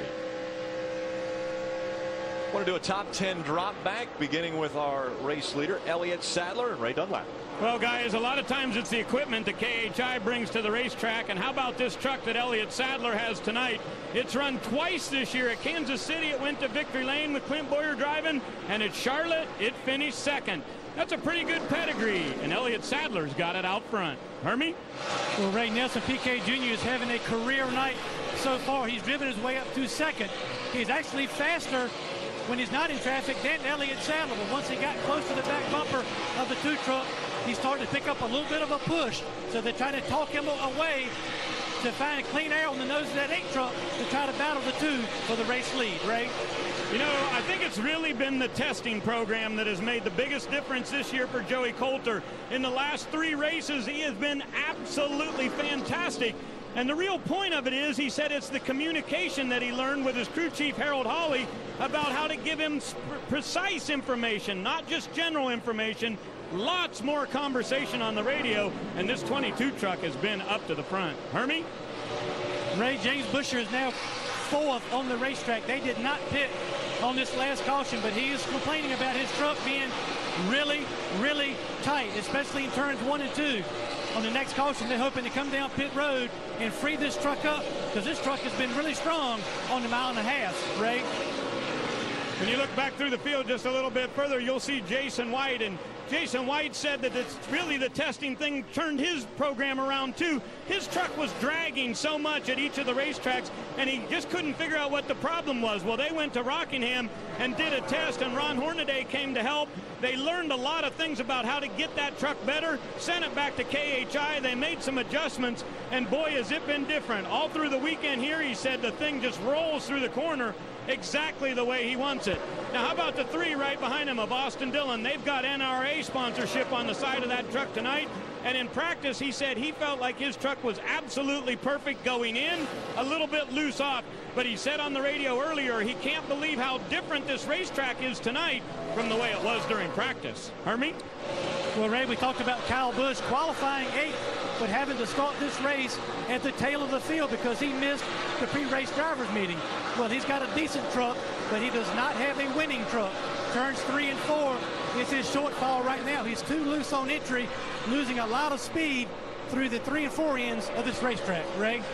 Garbage sideways. That's how Johnny Sauter talks about his truck on the radio, says it has no control at all. And when he comes off, he's got the steering wheel going in every direction. Garbage sideways is not a lot of encouraging news for his crew chief, Joe Shear. Right behind them, the number 60 of Cole Witt. Cole Witt is driving chassis number 84. It's been the workhorse for this team.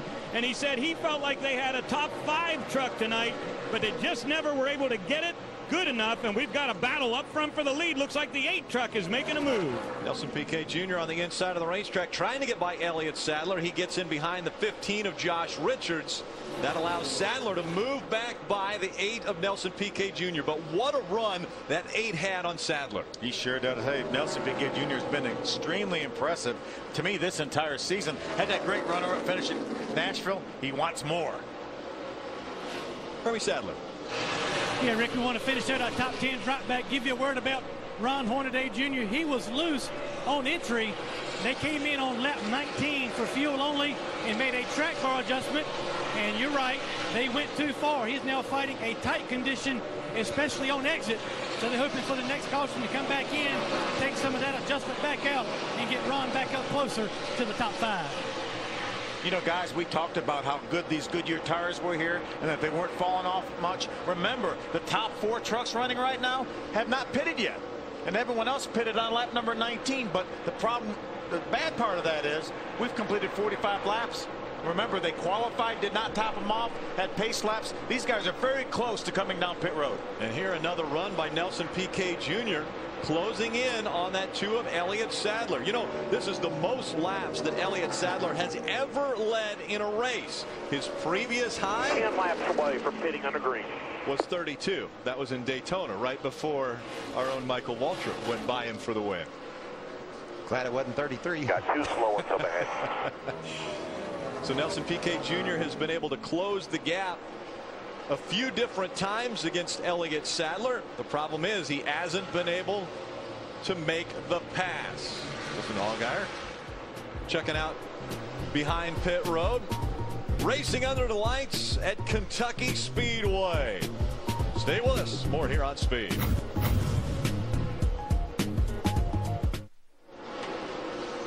Welcome back. Elliott Sadler has decided to give up the lead to come on to pit road. We've gone 30 laps under green since the last caution came out. So Elliott on pit road now. New pit road here. They've moved pit road actually closer to the grandstands. Straightaway. Right. Grandstands, right? They're taking a half a pound of air pressure out of the left front and just a little bit less out of the left rear. Elliott said he wants his truck to cut just a little bit better, but on the radio he said overall it feels pretty comfy. They go around 4 tire stop, fuel in it, and he'll be away. Good stop for the 2 bunch. You know, you talked about 30-some laps since the caution flag, but that's the first time Elliott Sadler had been down pit road. So some great speed, great times on his truck late in that run, Phil. And these teams will make note of that. We're a third of the way through this, baby. They know the tires will run that far and still run really fast. So a lot of information being gathered by the teams while these trucks make laps. Here comes Nelson Piquet Jr. to pit road. His turn to try to get that thing rode down. He's got to get it down to the pit road speed by that yellow line there. Looked like he did a good job of doing so. A little bit out of control at first, but he got it gathered up. 45 miles per hour on pit road. Hermie. Nelson Piquet Jr. gives up the race lead to come down pit road. He really loves his truck. The only adjustments he's made on the racetrack is with air blowers on the right rear tire. He's bounced back and forth between a little bit loose and a little bit tight. There'll be no adjustments on this stop. One piece of tape off the right front grille, 4 tires, and Sunoco fuel. Nelson Piquet Jr. had a good truck so far tonight. Plucked a little bit of tape off the front of that, maybe. Usually as the sun goes down, they'll have maybe a little bit too much tape early, knowing that it'll cool off, and that'll be good for later. They must have missed it a little bit, took some air off, some tape off. That'll change the aerodynamics of that truck a little bit. Be interesting to see if it's a plus or a minus for Nelson. These pit stops soon enough. Yeah, these pit stops have given the lead to Joey Coulter in the 22 truck. That's a battle for the 3rd spot right there. Jason White, who's having a great run in the Gunbroker Chevrolet. Yeah, best finish this season of 10th, but here a year ago he was 4th. So exactly. He likes this track, and there's your leader on pit road. Coulter gives up the lead, and as does James Busher. He comes off of the racetrack as well. Now the battle for the lead is on the right side of your screen. We'll go down to pit road and Ray. Just a little bit free for Joey Coulter. They said they were thinking about taking a big swing at this thing, thinking that the racetrack is going to get worse throughout the course of the night. And Harold Hawley said no, little adjustments here. Air pressure also on the left side, a lot like the 2 did. Hermie? Yeah, the 31 of James Busher just completed his pit stop back on pit road. 4 tires, Sunoco fuel, and a half pound out of the left side tires. Right side of your screen, that is for the lead. Jason White on the high side. Looks like he has to catch the truck. That allows the 3 of Austin Dillon to move into the top spot. Those guys were battling that lap traffic 2 times across the start finish. Whoa, Jason. The hole closes as you see Austin Dillon go through, and now around goes the 16. John King sideways. Caution flag will fly. Boy, that wreck started a long time before it ever happened, didn't it? Boy, it sure did. Jason thought he was going to be able to shoot the gap on those trucks, put John in a bit of a bind, and John finally lost control of that number 16 truck. I think we'll see everybody else come to pit road, and that should allow the trucks that pitted, Elliott Sadler, James Busher, and all those guys, those 4 trucks that pitted just in the last 2 or 3 laps, they should be able to get the wave around and get back on the tail end of the lead lap. Joey Coulter, Nelson Piquet Jr. amongst those 4 that had just come on to pit road. Still going to cost them a lot of their track position. Sure is. They'll be behind for a while. Still a lot of racing left to go, though. Austin Dillon had just gone in between the 16 and the 93. That gap closed, and then the 16 of John King goes around. Yeah, Jason did a nice job avoiding John King. Let's take another look at it. Here there. This is the battle going down the backstretch. Watch Austin Dillon shoot the gap there. Jason wanted to go through there, but the hole closed.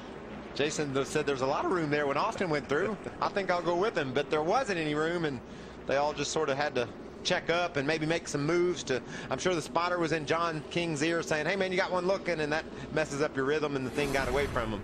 You have to understand that's how close to out of control these cats are every lap. You know, they run right on the edge of control, and John had to get away from him. In qualifying earlier, we saw trucks making it upwards of 174 miles an hour around this racetrack. That's the average. So They are definitely hauling it here in Kentucky. And you got some guys, Rick, that have been to pit road. We saw Elliott Sadler, our leader, come to pit road. Nelson Piquet Jr. Those guys will get to go around on the wave around as these other trucks pit, I'm sure.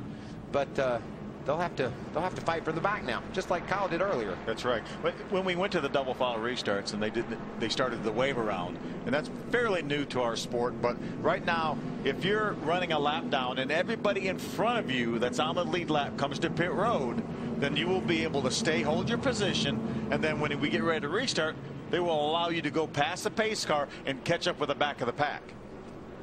Making sure that the truck that has scored #1 is going to be in front of every other truck. Yeah, it makes perfect sense. It took us 50 years to figure it out, but it's so cool now, because remember how the restarts used to get all jumbled up every now and then? The leader might be running 8th or 10th. Now the leader's always first. Everything in front of him is cleaned out of the way. Here comes some trucks onto pit road. We go to Hermie Sadler. Yeah, Kyle Busch brings his truck to pit road. He's been loose on entry. It'll be 4 tires, Sunoco fuel, and a slight air pressure adjustment for Kyle Busch. Ray? At the top of the screen, you see Austin Dillon. They were going for 4, but they say audible. Let's go 2 tires only. We found this out in practice, that these tires will go for a long, long time. They'll go 2 tires, and Dillon will be away. Should be a fast stop. On the other end, Johnny Sauter said, maybe we have a tire problem. We've got to go with 4 down here. They go with 4 tires, a track bar adjustment, trying to tighten his truck up. And at the end, they decided to go with 4 for Austin Dillon. It took a long time, and he's going to lose about 12 or 13 spots. Yeah, actually, Austin's being shown losing 6 positions. Jason White will come out in the 6th spot, and he will lose 2 spots. Ray? Well, Phil, apparently, see, the hose got stuck there. As they dropped the jack, the hose was underneath the right rear tire. So as they did that, then they couldn't get it out, so they came around and said, well, now we're already stuck here. And Danny called it and said, do 4 tires. So once they get to 4 tires and Austin drives away, he'll let that hose come loose. So because they dropped the jack so quickly, the hose got stuck under the right rear. I'm just always amazed when a pit stop goes off without a hitch like that. All those moving parts and pieces, 20-something lug nuts on, 20 off. I mean, it's amazing. Air hoses, jacks, people running every which way, but these guys make it look routine. Yeah, and that's repetition. They practice this each and every week. Kyle Busch won the race off of pit road with a 15-second pit stop. So pretty impressive for Kyle Busch. Looking to close in on 100 wins in NASCAR. Around goes the 16 of John King, bringing our most recent caution.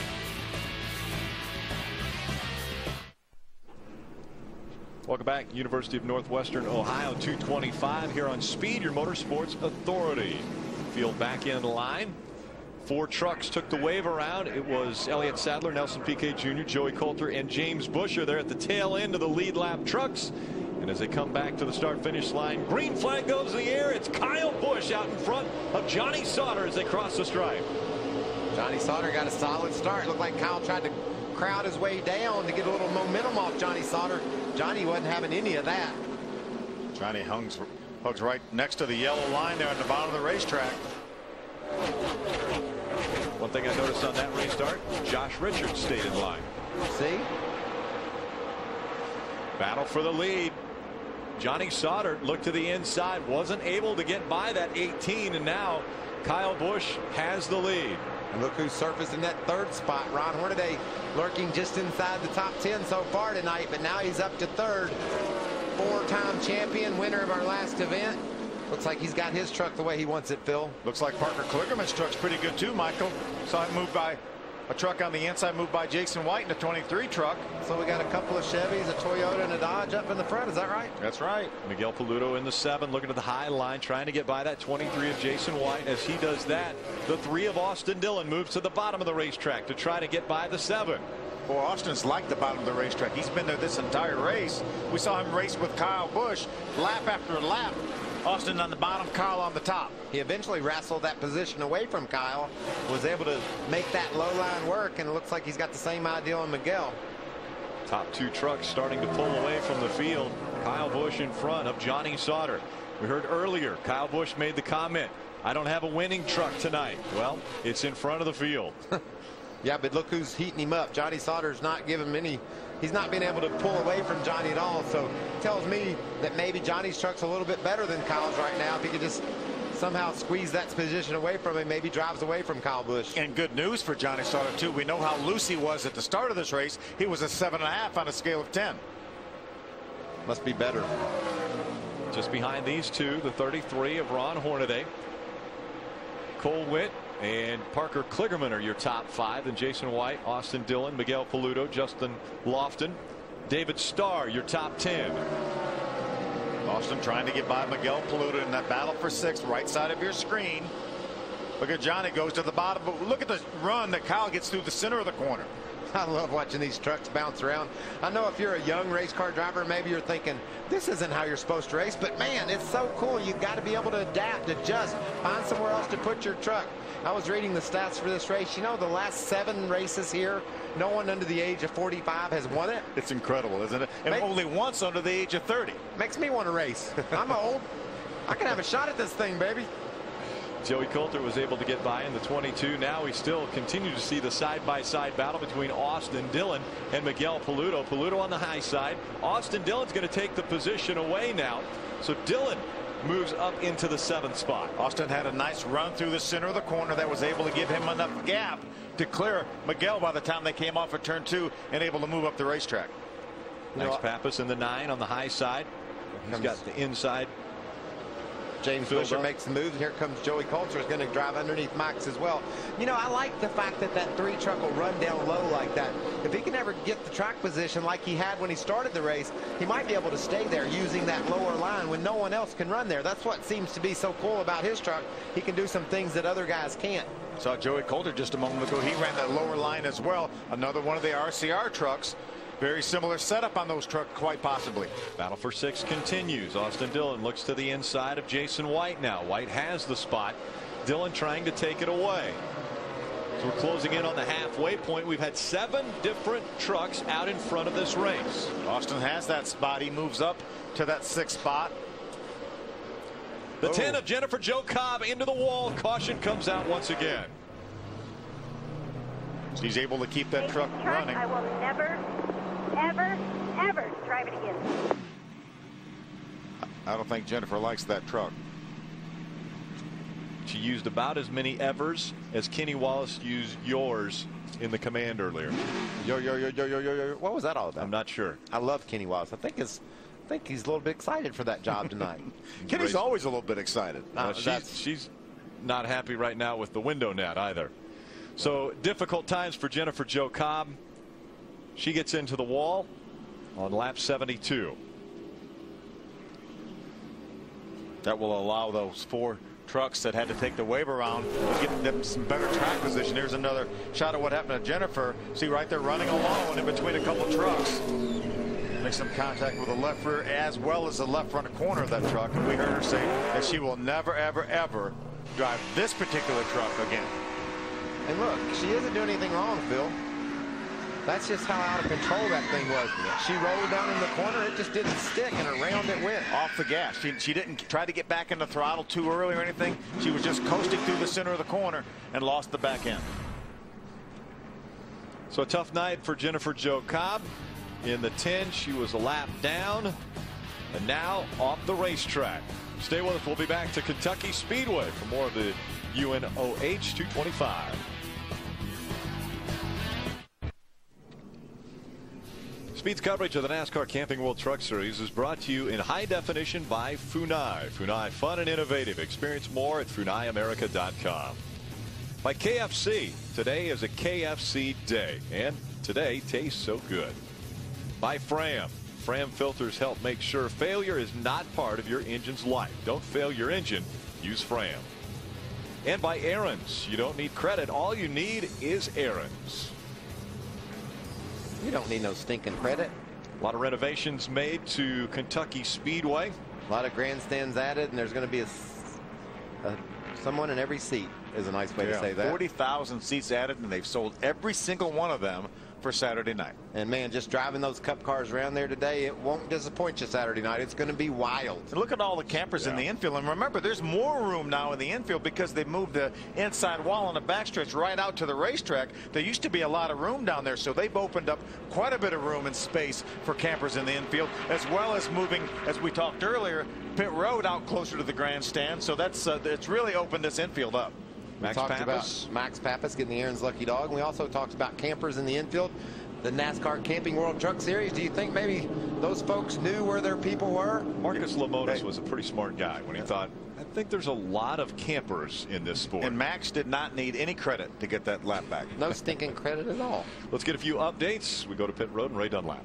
Well, just to let you know, a few guys have decided to do fuel-only stops. I saw the 22 of Joey Coulter come down. They put fuel-only in. Todd Bodine was also down here. He had fuel and made a shock adjustment, and also Brendan Gaughan. So those three drivers getting off strategy a little bit on their fuel stops. That was lap 72 when they pitted. Should have at least a 10-lap advantage over the guys who pitted around lap 62. Hermie? Yeah, Ray, the 31 of James Busher came back to pit road. Also, on lap 72, they put 4 sticker tires on this time. They put scuffs on the prior stop. He did not like those quite as good. So James Busher is back on the racetrack full of Sunoco fuel with 4 sticker tires. And again, a few trucks made their way onto pit road. A little indecision by the 29 team. Yeah, he basically made his way to pit road. And that's at the last second. I'm sure they called it off, said stay out, and he was able to get back on the racetrack and not cross the commitment line. No penalty there. He'll restart in 5th spot just like he was supposed to. You're right, Phil. Kyle Busch, Johnny Sauter making up row number 1 as they come to the stripe. Green flag back in the air. Johnny hangs tough on the inside, pulls right up aside. Kyle, the side draft off him. Johnny hugging the yellow line as they work their way through 1 and 2. The momentum to the 18 of Kyle Busch. Ron Hornaday said he would change lanes, and Cole Witt wasn't having any of it. He said, I'm holding this spot there, Ron. I've got it. It's mine. Cole Witt trying to hold on to 3rd, but Ron Hornaday working to the Hornaday's inside. Going up. Hornaday slides, and Hornaday's going to go around and into the wall he goes. He took Cole Witt with him, too. Maybe some other trucks involved in the aftermath. Oh, there's yes. one right there. Looks like Jack Smith. How about the 16 of John King? Josh Richards, and the 15 also gets involved. All caught up when Ron Hornaday slides back down the racetrack. Ron was aggressively trying to grab that spot away from Cole Witt. It didn't work out, obviously. Got loose on the inside. We've seen it happen so many times, and this is a 4-time champion it happened to, and he was not able to save that truck. There's the damage to Josh Richards, number 15 truck. That's a KBM Kyle Busch Motorsports entry. There's John King in the 16 truck. Unfortunately, John had a spin earlier, but this one's going to be a lot of damage. Jack Smith in the 63. We saw John King, the front of that truck. All of that came when he hit the 33 of Ron Hornaday, who was coming back down the racetrack. And all this came when Ron Hornaday shoved up, got sideways, and took Cole Witt into the outside wall 2 weeks in a row. Yeah, it's been a month since the last one, but 2 races in a row since the 60 truck has had a good finish. And still comes in here second in points, and it's going to be a big hit for him in the points. Big hit for Hornaday, John King. Let's take another look at what just happened. Again, the 33 and 60 battling for position on the track. This almost started off 2 over there. Ron tried to force the 60 up over there and wasn't able to do so. And this time, I think he just tried to carry the momentum, thinking maybe he could clear Cole Witt, and he didn't get him cleared. Brendan Gaughan did a great job avoiding him, but Ron came along and clipped the 15 as well as the 16 of John King running into Ron. Here's another view. He just drives it hard in the corner, but Cole didn't back off. Ron couldn't hold it down there. He chases it up. Cole gave him as much room as he could. They actually hardly made any contact, but it got him up too high, and he got sideways up in the loose stuff. Oh, and you can see John King was coming into the wreck without slowing down as much as some of the other trucks, trying to avoid some of the trucks that were ahead of him. Watch this off turn 2. Pushing this off 4. Keep coming, he's spinning, no caution yet. Hold your brake, keep rolling there, hold your line, hold your line.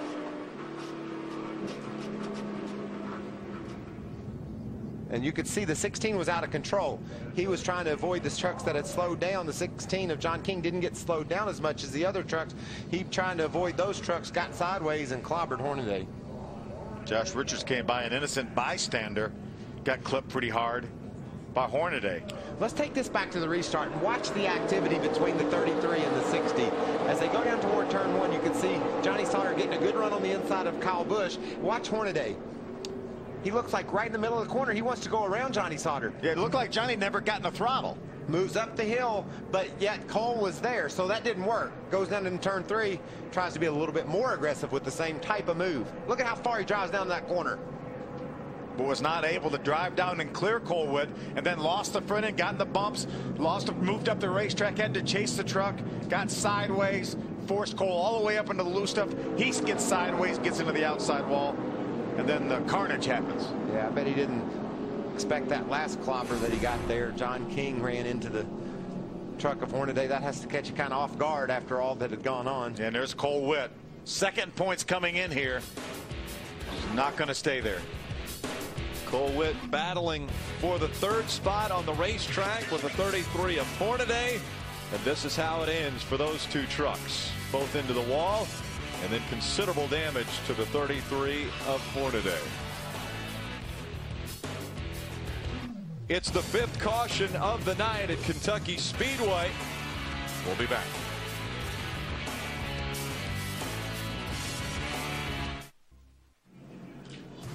Sunday, the Rolex Sports Car Series returns to Laguna Seca, home of the treacherous corkscrew. Strap in, because this is going to be intense. Don't miss the Rolex Sports Car Series from Laguna Seca Sunday, 4 p.m. Eastern, 1 p.m. Pacific, only on Speed, your motorsports authority. Let's go trackside to Ray. Well, Cole Witt has climbed out of his Red Bull Chevrolet. As we looked at the replays, Cole, it looked awfully close to you being able to save that. How did it feel from the driver's seat? I don't know. I mean, I really don't even know what happened. I wish I could see a replay or something, but, I mean, I felt like I gave him plenty of racing room. I mean, he run me up the, yeah, I guess here it is. Let's see. I mean, I feel like coming up off it, too, he run me up the hill, and then, yeah, and then down in 3 and 4, looks like he just got loose up underneath me, which is, you know, something that happens with these trucks. I mean, we're racing hard, so it sucks it has to end like that. Our truck was rebounding good and had a great run going for this Red Bull Field Doctor Chevrolet. You know, it's just, it's a shame. We got some work ahead of us. Have you seen how much damage there is? Will you be able to get back out? Yeah, but I mean, it ain't going to do nothing for us. I mean, we're going to get back out there and get a few laps, but it is what it is. I just wish we could have got the finish we deserve. Came in 20 points out. This is going to be a big hit for him, guys. The bad part is his worst 3 finishes of 2011 have all come in the last 3 races. That team was really, really doing some nice stuff, and they'll be back. That's a strong, strong team and a great young driver. You almost have to sit here and scratch your head for a second and think, okay, the 53-year-old made the mistake and the 20-year-old was the one who was in the right on this one. Well, that's certainly what you could surmise by that, Rick, but also, you know, you sort of know that a guy that's down on the bottom has a tendency to maybe get a little bit loose, and while I don't think Cole did anything wrong, that was one of those situations where Ron just had to get away from him a little bit. It wasn't anything out of whack that Ron did. He just got a little bit loose, and when he did, there wasn't any margin for error. So I agree with you 100%. I think Ron forced the issue a little bit early in the race. It didn't work out. That has to be, you know, if you're going to blame somebody, you got to blame Ron for that. But I think what you're saying is that maybe with a little more experience, Cole would have recognized that and possibly given him the extra room, again, because we're only halfway at that point in the race. Well, I think you're exactly, that's what I'm saying, Phil. It was avoidable, but on either part. Cole might have said, well, Ron was pretty aggressive off 2. I know Ron pretty good. He's probably going to be pretty aggressive in 3. Maybe I just roll up and give him a little bit more room. Let's hear from Hornadays with Hermie. Ron, restart's tough on this racetrack. Tell us what happened. My own fault. We just got in there and I chatted the tires and I was out of gas and he just sucked me around, and it's a shame. The Chevrolet was decent. We were making it better every time. So got to thank Kroger and everybody, Hunt's Brother Pizza. It's been a lot of help, but we definitely didn't need that. We weren't the best truck, but I mean, we were just trying to hang on. Maybe we get a top 5, but we were just loose in, chattering the tires in the middle, and that time it just stuck pretty good, and I drove her in there and it just lost the nose and got up into the 60, and he sucked me around.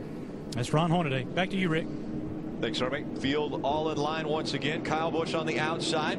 On the inside, Johnny Sauter. Green flag back in the air. You know, we sit up here and tried to explain it, and Cole and Ron explained it about like we did. Everybody sort of agrees. Yeah, pretty much what happened. They stay side by side for the lead. Look at the run that Parker Kligerman's got off too. On the inside, going to pull up a sider. Johnny Sauter.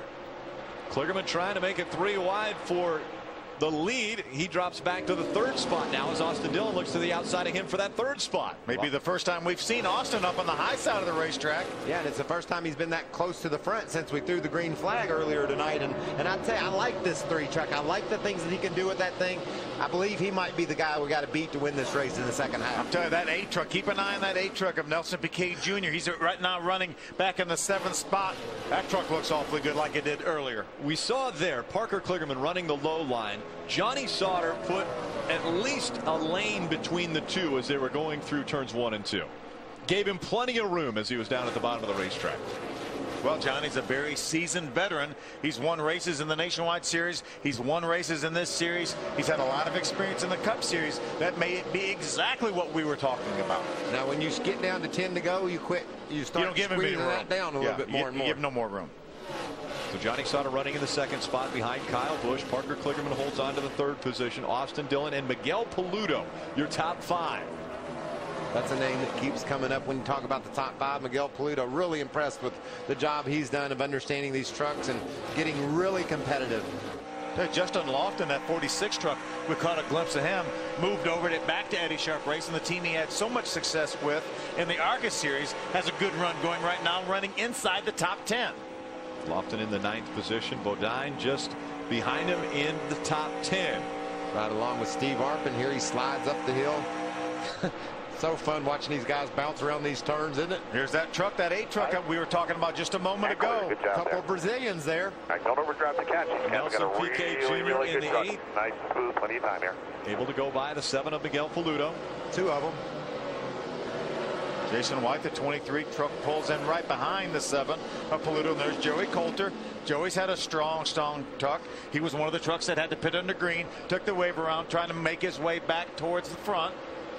Looked like Parker Kligerman had a faster truck than Johnny Sauter on the restart, but Johnny's got that thing lined out now, and he's driving up on the tailgate of Kyle Busch. What's he saying inside that truck, Ray? You heard? Yeah, while we were under caution there, Michael, he came on and said, look, guys, I was so loose at the beginning, I wouldn't have give you a 25% chance of us winning this race, but now I think it's about a 90% chance.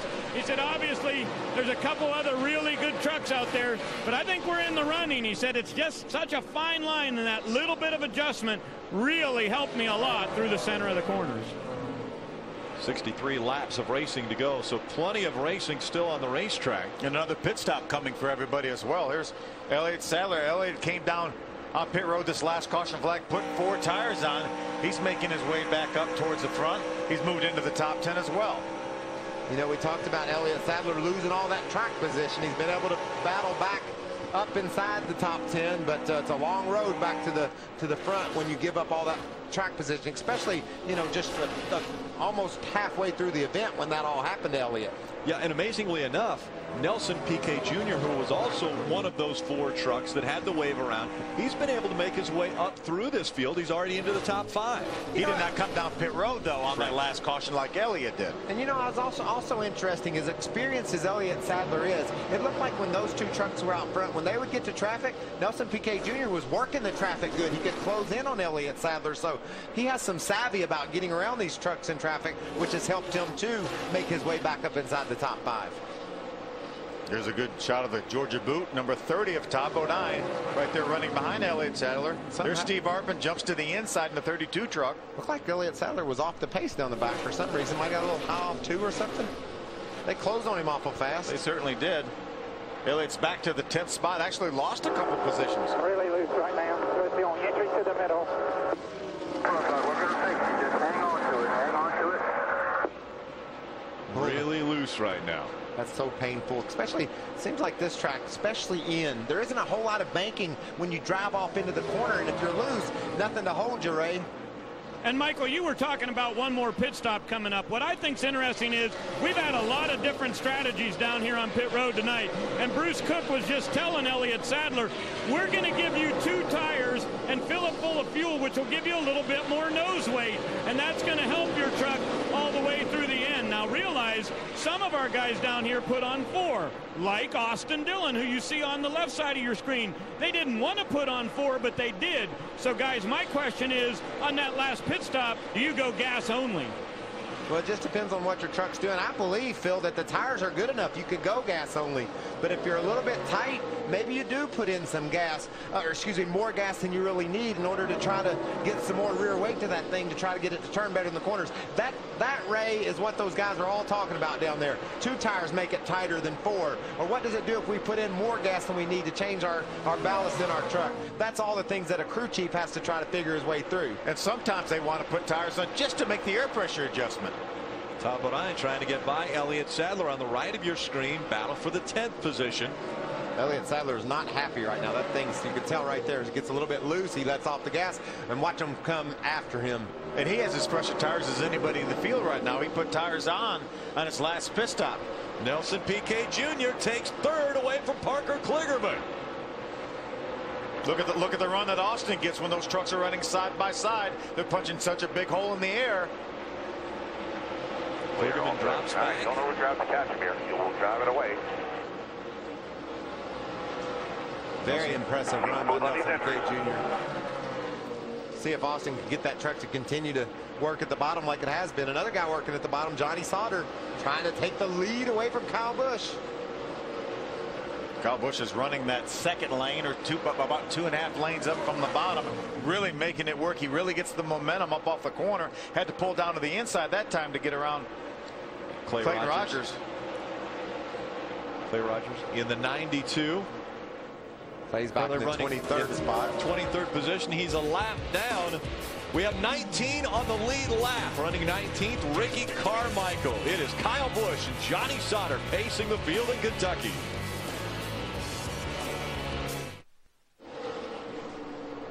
No change at the top of the scoring pylon. It is Kyle Busch and Johnny Sauter running 1 and 2. Nelson Piquet Jr. has been looking extremely strong. Austin Dillon and Parker Kligerman are your top 5. Guys, let's don't forget now, you know where Kyle Busch started, right? Last. And he's first. 100 laps into the race, and he's been up in first for a number of laps. But Phil, I think the 3rd, 4th, and 5th place trucks are all faster than Kyle Busch. Lap after lap, they're putting down times that are better than his. They're closing on him. There's Johnny Sauter all over Kyle. I asked you during break, how's he leading this race? There's so many trucks right now faster than him, but when you look at the top of the scoring pylon, it says Kyle Busch. But golly, they're coming. I think right now, if Johnny Sauter was able to run the line he wanted to run and didn't have Kyle Busch in front of him, he'd drive away from him.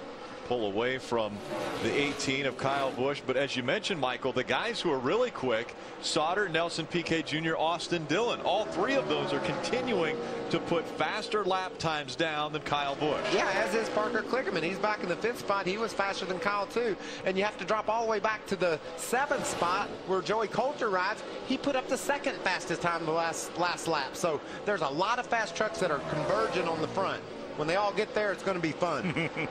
Kyle Busch has been making that truck extremely wide. Here comes Johnny Sauter on the outside. The outside of the racetrack is the place where Sauter will take the lead away from Kyle Busch. Quarter bumper cleared. Johnny's been working the bottom. Kyle's been higher. He's been in the middle of the racetrack. Johnny Sauter passed him on the outside. I love that outside momentum. Did you hear the spotter? Quarter bumper clear. I mean, it barely could say it fast enough to tell you how fast Johnny Sauter went past Kyle Busch. 47 to go. Remember, they will have to come to pit road at least one more time. Look at this battle back for 13th, 14th, 15th long in there. There's Justin Lofton ahead of Steve Arpin, David Starr, Brendan Gaughan. These guys, I've been watching these guys. They have been all over one another. Justin had a great run through the center of the corner that last lap in 1 and 2. Was able to clear David Starr. Johnny Sauter back out in front. 46 laps remain. Kyle Busch, Nelson Piquet Jr., Austin Dillon, and Parker Kligerman. They're your top 5. Jason White, Joey Coulter, Paluto, Sadler, and Bodine, your top 10. You know what's interesting, Phil? We talk about the trucks 5th, 6th, 7th even that are faster than our leaders. We might have to do some pit strategy. We got to do something to get this track position so we can get up there and show how fast our truck is. And the thing that I love, these Goodyear tires these guys are running on, man, they'll last a long time. Maybe we don't even get tires anymore. That's what's going to allow us to have some bit strategy. We talked about at the very top of the show that could be one of the keys here. We could see no tires win this race. Well, you're going to have 4 tires on the truck. No new ones. I knew what you meant. No new tires. Thank you, Michael. We were all with you. Side by side, continuing to battle. Nelson Piquet Jr. to the inside of that 18 of Kyle Busch. These two racing for the second spot. Nelson Piquet Jr. able to keep the 8 stuck to the bottom of the racetrack, takes the second spot away from Busch. It took Johnny about 30 laps to get by Kyle Busch, and it took Nelson 1. And look who's coming next.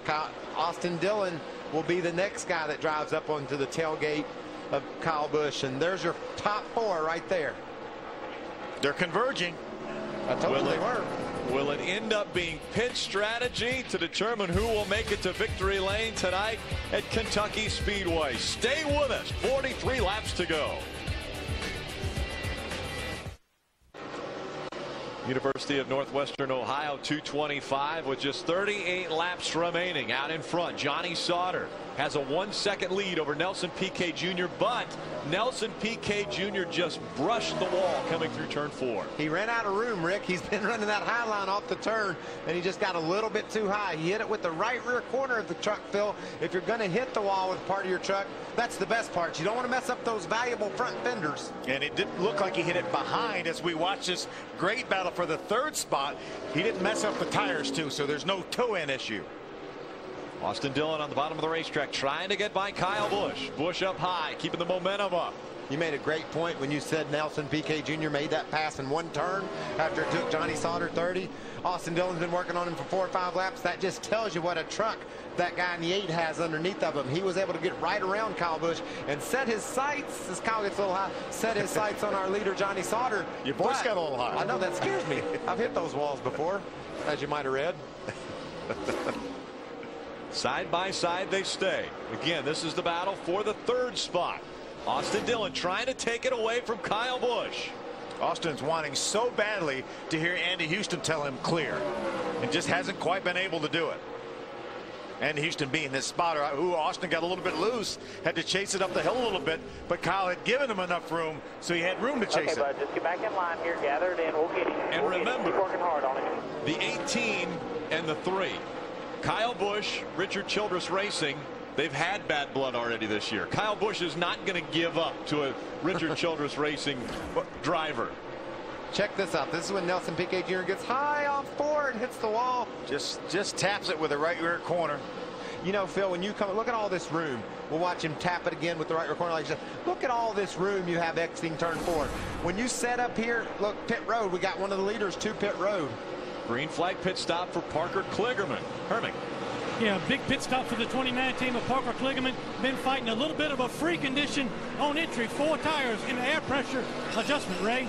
23 of Jason White was also in. They went fuel only. They had to go to the 2nd can, which surprised me just a little bit, but he will get off pit road here at lap 116. And when we get a chance, guys, we need to take a look at the 2 truck.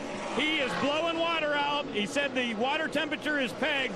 That could be a big problem for the Hunt Brothers Chevrolet. Well, if the temperature's pegged and it's losing water, it will be a big problem. I don't think it can make it another, you know, that many laps, another 33 laps. And ironically, he was the 3rd fastest truck that lap on the racetrack. That happens too. He was really loose at first. He gets those tire pressures built up. You lose so much ground though, you can't hardly ever make it up, but you can run some fast laps after you get your tires worn in a little bit. I'll tell you, we're getting close to a lot of people making pit stops here. We've already seen Kligerman on pit road. We've already seen Jason White on pit road.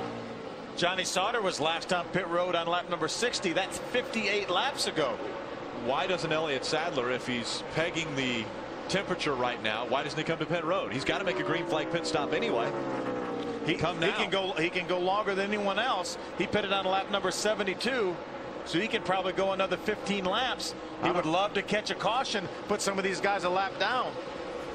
I'm with you though, Rick. Man, I'd get to pit road and cool her down. Don't want that thing to blow up. 1.2 seconds the difference between Johnny Sauter and Nelson Piquet Jr.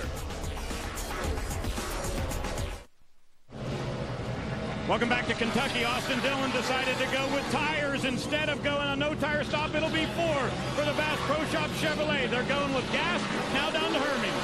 Yeah, Kyle Busch is making his way to pit road, which should be his final stop, he needs more grip. Overall grip on the 18. They're going to put 4 tires on this 18, an air pressure adjustment, and a gain and a half of Sunoco fuel. Also, we want to update Nelson Piquet Jr. He just recently made his green flag pit stop on lap 120. A little bit of a mistake. You watch it right here. Nelson Piquet Jr. coming into his pit stop. Watch. He overshoots his pit stall. NASCAR official makes him back up. That cost him about 7 or 8 valuable seconds on his pit stop for the 18. That's a great point, Hermie. And not only that, when he slid into his pit, that put him too close to the inside wall, and it took his jackman a long time to get that left side jacked up. Cost him even more seconds. When he came onto pit road, he was only 1.2 seconds behind Johnny Sauter, and a big problem on pit road for that 8 team. Now we go back down to Ray.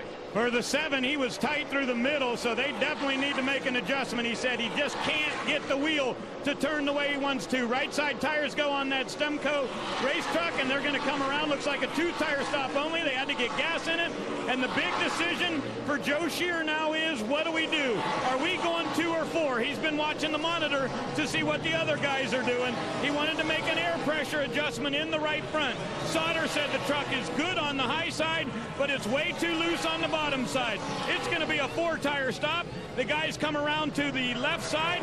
Tires get hung on there. They need to get the fuel in. Not too bad. They'll go rolling away. Oh, and Sauter may have stalled it. Did he get it back in gear? Yes. No. Is it rolling? No. I'm not sure the truck's even rolling. Yeah, it's rolling, and he's slow off of pit road. Drive flange or something. Yeah, I thought he just broke something. Broke something when they dropped the jack. He tried to leave. He either broke a drive plate or something like that. Maybe an axle. Broken axle, guys. Get ready. Broken axle. We just heard out of Johnny Sauters. We see Elliott Sadler on pit road now for his change. Right. These guys are going to clear off that grill. That's the most important part. They did that. Right side tires on there. Had to wait a little bit on fuel. They'll have that grill clean. Sauter is on his way back to pit road. He said something is definitely broken. Yeah, he's out of it, Ray. He's broken axle, it looks like, or a drive plate. So that's going to take him completely out of contention. It's going to take him a number of laps to fix that. Yeah, you could see that when he went to leave, only one wheel was pulling. That's why he wasn't able to get going very well. Yeah, these rear ends lock up. Watch him now when they drop the jack. About the same time, it broke right then. See the right rear tire spinning, the left rear tire not spinning. Here it is again. Watch them when they drop the jack. There it is. Now only one wheel is driving. He can't get going. And that's why you hear the motor just revving up, but not going anywhere. You saw the black streak come from the right rear tire. What a horrible break for Johnny Sauter. It's been so good this entire weekend. And man, oh man. Watch this now. Watch when this truck goes by. You see that black streak? That black streak right there? That's because the right rear tire is the only one pulling. It's like a positive traction rear end in a street car. Right now he has an open rear end because only one wheel's pulling.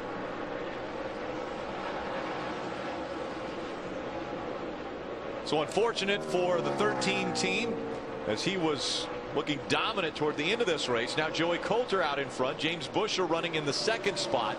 Bodine, Travis Kvapil, and Brendan Gaughan are your top 5. And Ricky Carmichael running in the 6th is the last truck on the lead lap.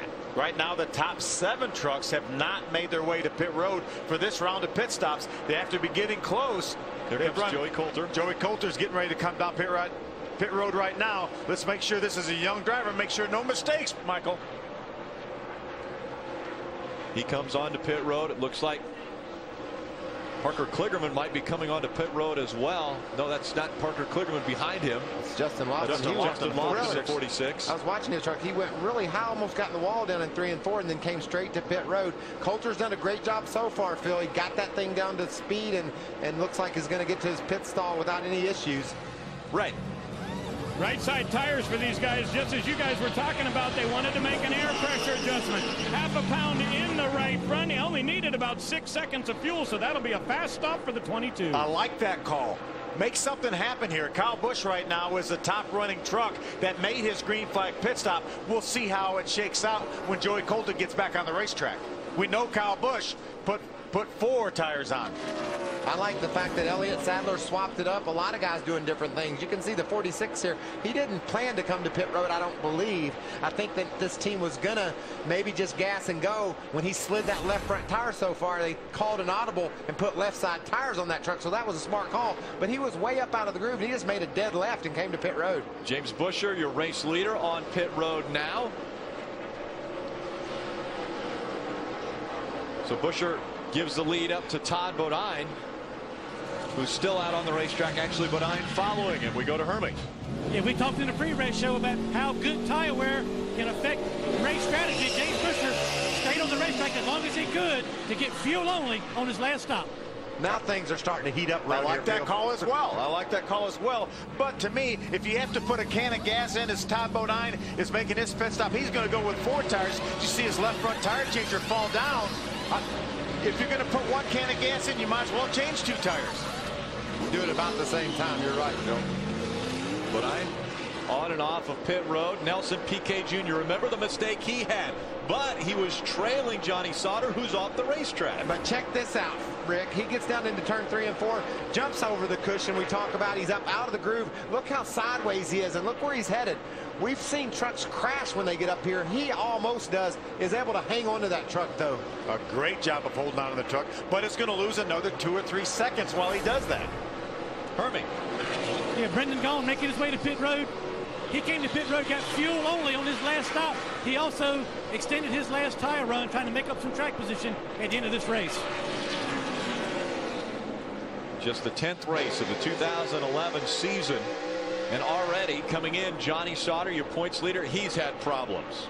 Second, Cole Witt was involved in an accident. Third, Hornaday involved in an accident. And how about the 88 of Crafton? Oh, look at there. How about this? Blew off on Austin Dillon's hood up in front of the windshield. Running second. Running second. Running in the second spot, and he was 4th in points. The hood blew up, guys. Can you see? Keep coming inside, outside. He may be able to see, but Nas, you can see he can see, but he's got to come to pit road here. Rip it off. Rip the damn thing off. And see Danny Stockman, crew chief on the left side of your screen. Austin Dillon had fought and made up all that track position that we wanted him to make up. He was right on the tail of Kyle Busch, looking to make a move on the leader, and I'll be darned if his hood didn't blow off. We saw Austin able to pass Kyle Busch earlier, but unfortunately it's going to be all for naught. There are 4 pins that hold the front of that hood down.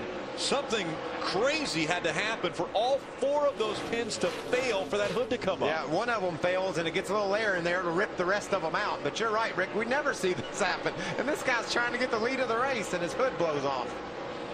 They'll have to tear that hood off. It's tethered on right now, so they'll cut those tethers and send him back out on the track. And you can see there's no damage to the front of that truck. Tear it off.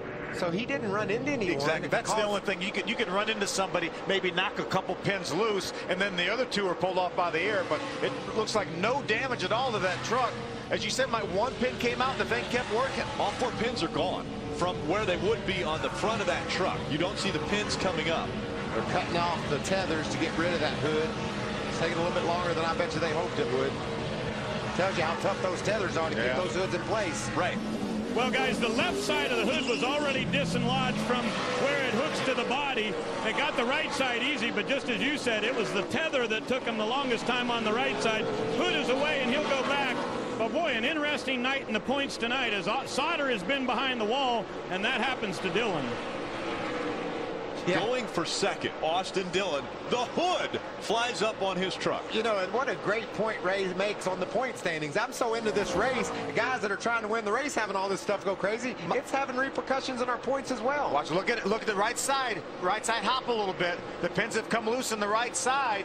And it just keeps on going across till it finally gets the last one on the left. Remember just a few laps ago when Cole Witt had his problem?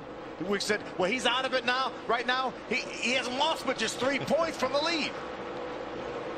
Danny Stockman cannot believe it.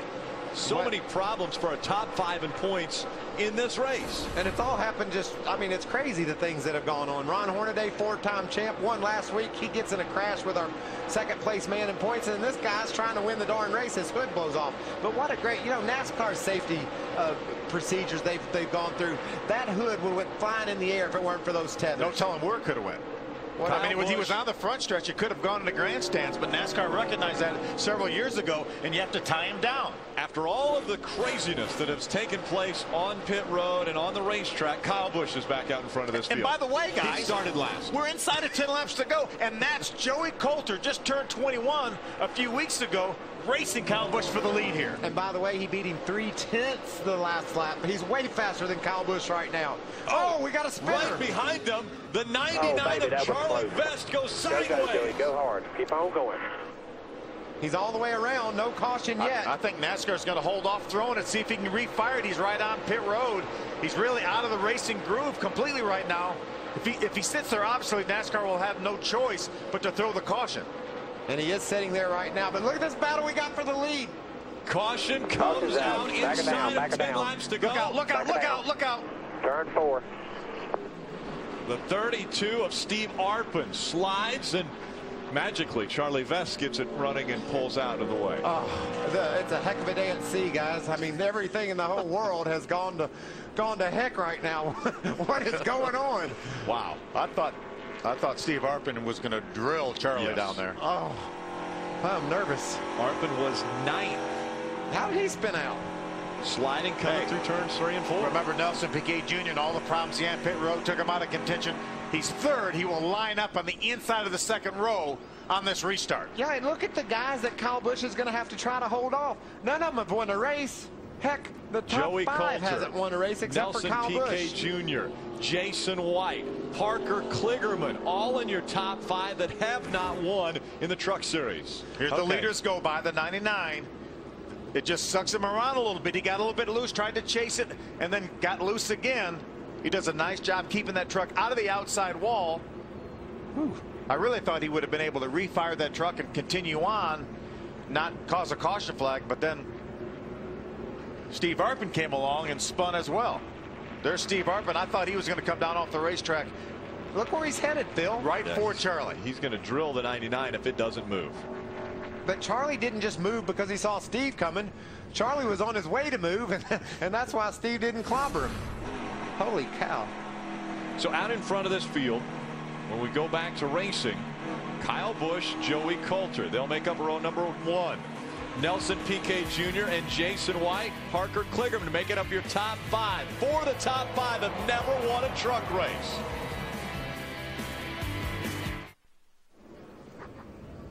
Take a deep breath. We're back at Kentucky Speedway. We have just 6 laps of racing to go. When they get to the start-finish line, it'll be 5 remaining. Lights are off the pace car, meaning that when we get back to the start-finish line, we will go back green. You gonna breathe now? I really needed this break. I can't believe everything that's going on. I'm going to tell you guys right now, the 4 trucks right behind Kyle are so much faster than him, but can they beat him? Remember Kansas now. This was Kansas. Joey Coulter and the 18 of Kyle Busch racing hard at the end of the race. That was a battle for 5th, and that was after the race on a cool-down lap. That was Kyle Busch getting into Joey Coulter. And then after that, Pop did a beatdown. He was not happy with the contact. And they so went to the garage area and had it out. Pace car is off. Get ready. This is huge, guys. Coulter on the inside. Kyle Busch on the outside. He is your race leader. He will restart this race in the zone. Let him have a lot of room. Get ready. Get ready. Get ready. Green flag back in the air. 5 laps of racing to go. A great restart by Kyle Busch. They both spun their tires a little bit. Go get him, Joey. How about Jason White? Jason White on the outside making his move. Here comes the 2 of Elliott Sadler as well. 3 wide back here. Joey Coulter on the bottom of 3. He did not get a good start, obviously, as neither did Nelson Piquet Jr. 3 wide into 3. 3 wide behind. Oh, trouble. Crash. Miguel Paludo in the 7, into the wall hard. That'll bring caution out again. And Steve Arpin also involved. There's Timothy Peters. Ooh, he barely slips by. Nelson Piquet Jr., Miguel Paludo into the wall in turns 3 and 4. What a crash. Yeah, Nelson Piquet Jr. had been so good this entire race. What about Richard Childress? He's got 2 trucks getting ready to win, or 2 of his trucks, 2 of the teams he works with, getting ready to win this darn race, and now one of them's crashed and the other one didn't get a very good restart. Yeah, Joey Coulter fell back to 5th. Look at all the damage to Miguel Paluda. Another great run he was having. Spring just came out from that truck. Ray, what's going on with Joey Coulter's guys? Well, Phil, on the radio, Joey came on and said, guys, I think I missed a gear there. That's why it didn't go good. And so that's a bit of a disappointment. But crew chief Harold Hawley said, don't let that get to you. This is a learning experience, and that's why you're here. There's Richard Childress watching. Yeah. Didn't get the start he wanted. Well, he's going to have another shot at it here. He's not going to line up in the front row, but he is going to line up in the 5th spot. We've seen these trucks go 3 wide, 4 wide. Anything can happen, Michael. Yeah, that wreck right there took out our 2 Brazilians. I think we'll see that young man contend some more before this season's over. Yeah, he looked very strong tonight. See if we can tell what went wrong down here in turn 4. See Nelson Piquet in the 8 truck in the middle. He gets loose, doesn't he? Gets a little bit loose and just gets in the left rear corner of Miguel. Then nowhere for him to go. Also for Steve Arpin, nowhere for him to go as well. Timothy Peters does a nice job avoiding his teammate Miguel Paludo. Timothy's had a tough night, but it didn't get any tougher. I mean, that was a great save he made. You can watch him coming in here late. He gets hit in the back by the 39 truck. Spun around, but yet doesn't make it worse by running into these guys. He lets off the brake at just exactly the right time and turns the wheel left to avoid Miguel Paludo. Look at this glob of trucks coming, Phil. Yeah, Nelson just got a little bit loose, had to chase it up the hill just enough. And unfortunately, Miguel was already there, but Miguel was up to the top of the black. I mean, he couldn't have given him any more room, it didn't look like. No, Miguel did just what he was supposed to. Nelson just got loose and caused a crash. You can see all the room Nelson had to the left. He could have been down on Joey Coulter more. It looked like that thing got sideways on entry. Yeah. You know, real early, he couldn't turn it like he hoped to, and that's why he was up the hill so far. It's the second KHI truck to sustain some pretty significant damage in addition to Ron Hornaday. Check out Brendan Gaughan. He raced his way up here. Middle of 3. Oh, yeah, Brendan was in the middle of 3 himself. Keep coming, put it on the inside. This is Steve Arpin, the Mike's Hard Lemonade truck. Again, he was committed to the high side. Nowhere for him to go, guys. Spotter said go low, but there was no possibility of going low. Yeah, you can't turn these trucks that fast. They don't react that quickly. Look at that 7 truck of Miguel Paludo up off the ground when he clobbered that outside wall. We've seen some big hits tonight, boys. We're going the extra distance. This one was scheduled to go 150 laps. We've already completed 148. Let's go back to pit road and Hermie Sadler. Nelson Piquet Jr., a great run going, ends up a few laps short. Tell us what happened. Restart went okay. The 22, I don't know what he did in turn 1. He backed off so much that I had to go in his outside, making myself 3 wide. And I went into turn 3 and 3 wide. I tried to keep my line, not to do anything silly, but everybody came together and had nowhere to go. I mean, it's a shame. The truck was awesome. It was one of those Nashville weekends. You know, everything was going great, and it's even more a shame of having a wreck with my fellow Brazilian. You know, the last person I wanted to touch was him. So I'm really sorry for him and for my team that deserved a good result for all their hard work. So, you know, let's try to repeat it again and next weekend. It's Nelson Piquet Jr. and to update the 22, where it is, he may have missed a shift on that start to kind of bag the field up that Nelson was referring to. Rick. Thanks, Hermie. Let's talk to one of the guys who's running in contention to win this race, Jason White. Phil, can you talk with him? Let's try. Let's see if we can raise him on the radio. Jay White, Phil Parsons up in the speed booth. You have a copy? Copy, Phil. Jay White, we were talking the other day what a struggle it's been for you guys this year. You had a great test at Rockingham. KHI did some work to that truck, and you're going to be restarting on the front row with Kyle Busch. You got a shot at him? We're going to do it all, baby. We're going to go in there and drive in there, see what we got. This team has done a heck of a job, Chad, and all the guys, man, and we're going to go see what we can do to old Rowdy Busch, see if we can rowdy him up a little bit. All right, we're going to let you go. Concentrate. 1 to go, buddy. This is big. Jason White had never been this close to winning one of these babies. 4th here a year ago. Like you said, Phil, 2011's been a struggle for Jason and his team. I love Jason White, though, because he believes in himself. He said, we got something wrong with our trucks. He never said there's something wrong with Jason White. And here he's sitting on the front row with a restart green-white checkered. If he could pull off this victory against that cat sitting to his outside, it's be the career night for Jason White. And remember, Kyle Busch has not been the fastest truck, probably the last 50 laps, but he's been able to hold these guys off. But how many times have we said there's nobody I would rather have for a lap or two after a restart than Kyle Busch? He's got 2 laps. He has to have 2 more good laps. And look who's right there in 3rd spot. Elliott Sadler. He's got that thing tuned up. He was dominant in the first part of this race. What did he lead? Some 47, 48 laps, almost 50 laps early in the going. So you know Elliott Sadler has winning on his mind. First 2 rows, we've got 2 guys who have never won a truck race. This could change tonight.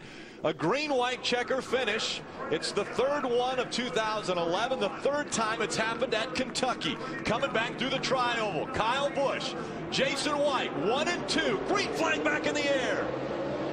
A good start by Kyle. Look at Elliott Sadler making it 3 wide for 2nd. Parker Kligerman on the outside trying to take 2nd away as well. Kligerman with the momentum on the outside. He's going to get 2nd away from Elliott Sadler. Elliott got really, really loose. That puts him in the middle of 3 wide. Jason White back to the bottom, trying to grab 3rd away from Sadler. But look at Brendan Gaughan on the outside, bringing Todd Bodine with it. Brendan Gaughan moves up to 3rd. Bodine moves into the 4th spot. Can Parker Kligerman reel in the 18? 1 lap of racing to go when they get to the stripe. White flag in the air. Todd Bodine, we haven't hardly talked about the entire race. He's running 4th right now, trying to get 3rd away from his teammate. Parker Kligerman trying to find a way around the 18 of Kyle Busch. Kyle Busch trying to hang on with a truck he didn't think could win tonight. He's got to make 2 more turns, and it's going to go straight to victory lane, Rick. Kyle Busch in the Dollar General number 18 didn't practice earlier this morning in the truck, but he didn't need it. Victory lane is the next stop for the 18 of Kyle Busch. 3 wide for the 6th spot. What a battle in that green-white checker those guys were having. Elliott Sadler came off the corner 8th, and he was able to get back by those 2 other trucks that were 3 wide with him. But how about Kyle Busch? We talked about it, Michael. Nobody we would rather have for a lap or 2 after a restart than Kyle Busch. Impressive finishes for Parker Kligerman. Brendan Gaughan comes home in 3rd. Bodine is 4th. Jason White holds on for a top 5. That's a 2nd consecutive 2nd place finish for Parker Kligerman, too. What about Todd Bodine stepping up and grabbing a 4th spot? This team's on the brink of not going to the races. Todd gets a good solid top 5 finish for those guys. 29th win for Kyle Busch in just his 93rd start in the Camping World Truck Series. That is 2nd all time to Ron Hornaday. That breaks the 3-way tie for 2nd with Jack Sprague and Mike Skinner. The celebrations begin.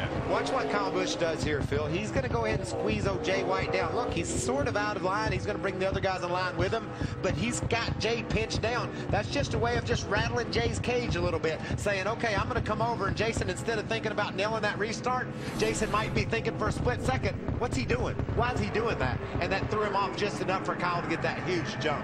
Great move by Kyle Busch. Kyle had a great restart. Jason White slid back to the 5th position. And oh, by the way, that's his 5th win of the year out of 10 races.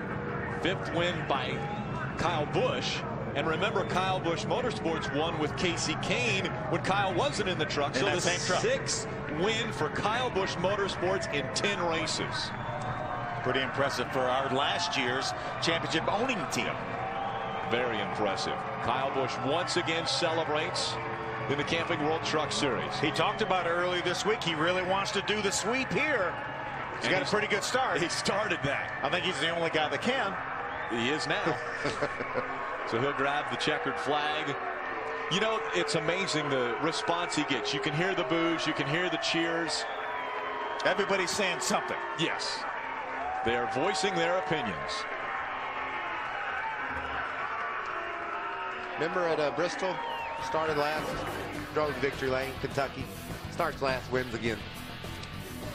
After missing the drivers' meeting earlier today, he had to start in the back of the pack, and that is his 98th NASCAR win.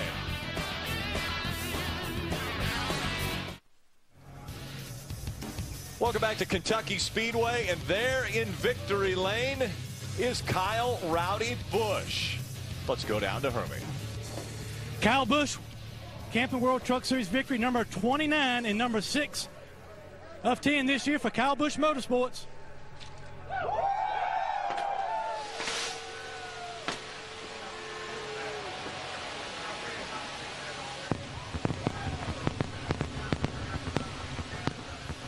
Well, you made it interesting for us. Qualified 8, started in the back. Got some good breaks along the way and held on through some very interesting restarts. Tell us about your night. Well, it's been a long day, first of all. You know, good thing I skipped the first morning practice. Otherwise, I would have had about 20 more laps in me. But thank you. Appreciate you looking out for me. I can't say enough about these guys on this KBM team. Can't say enough about Dollar General, Toyota, Flexco, M&M's, Triad Racing Engines. You know, I mean, everybody just that pitches into this deal makes it happen. It's fun for us to come out here. It's fun for all these guys. They love it. Eric and Rick and everybody that does a great job for us. You know, it was looking to be a 3-truck night, and then he had his problems. I don't even know what happened. And then the 22 was coming on me, so I'm like, all right, here comes another one. And you know, the caution come out and kind of saved us. He would have passed us, but you know, we never give up, and that's our mentality. We might not have the fastest truck tonight, but we certainly gave it our all. And say enough about Joe Gibbs Driven Racing Oil, Electric Sunglasses, Camping World, of course. Appreciate those guys. Talk about the last restart. You had a bunch of unfamiliar faces around you on that last restart, but your last one was your best one. Yeah, the second to last one was some unfamiliar too, and then the last one, yeah, the last one, those guys got, you know, can't think of him, 23.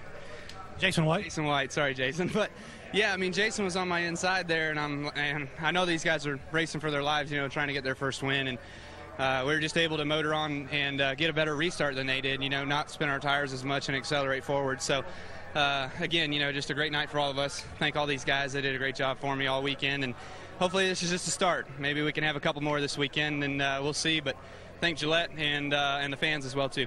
That's Kyle Busch. He's in victory lane, Ray.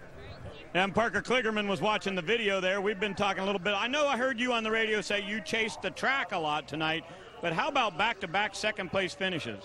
Yeah, you know, I said there too. This team has worked their tails off the last few months. We're a tiny team. This came together late.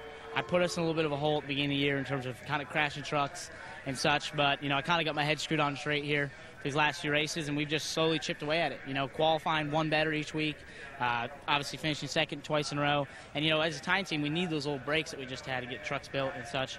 But, you know, I want to thank the guys that make this possible. Brad Keselowski, Penske Truck Rental, Ram, and R&B Transport.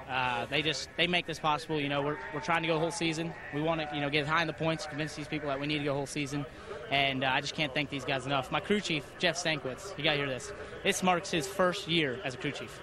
And he has built this program to one of the best programs here with no funding. You know, I mean, it's crazy what we've been able to do. And I told my guys on the cool-down lap, I said, mark what we're doing right here because we got to do this all year.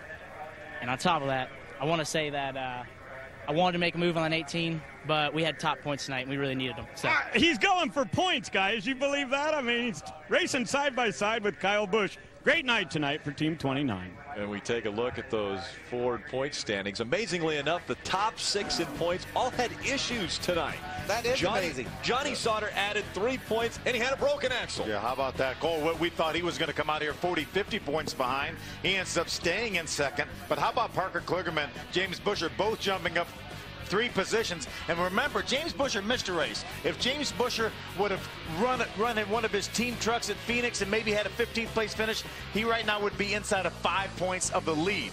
And can I just tell you guys, Matt Crafton, Coulter, Brendan Gaughan, they all said they're going to look at the points and say, what a great night we had. I mean, this is a top 10 truck now battle for the points lead. 2 rookies in the top 5 in the Ford point standings. But in victory lane tonight, as we've seen so many times before, Kyle Busch celebrating again.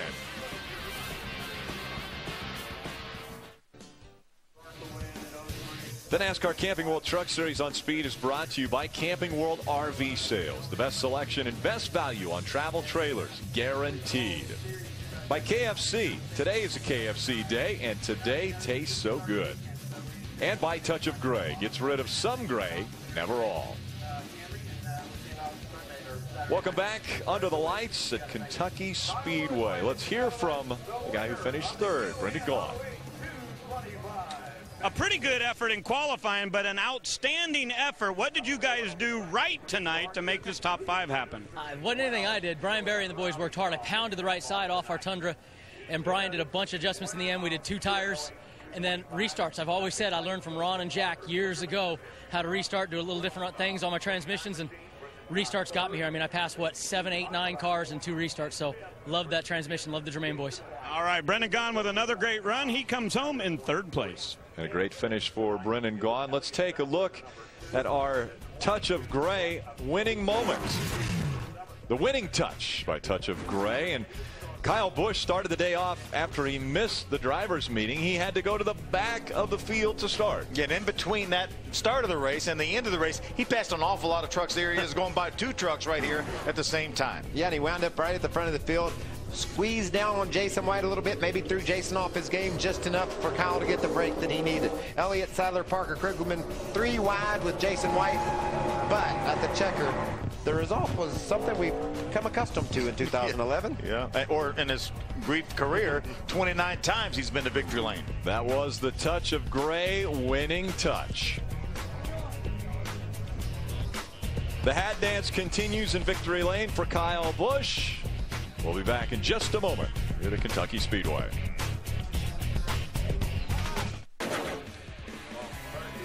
Welcome back under the lights and under the moonlights here in Sparta, Kentucky at Kentucky Speedway.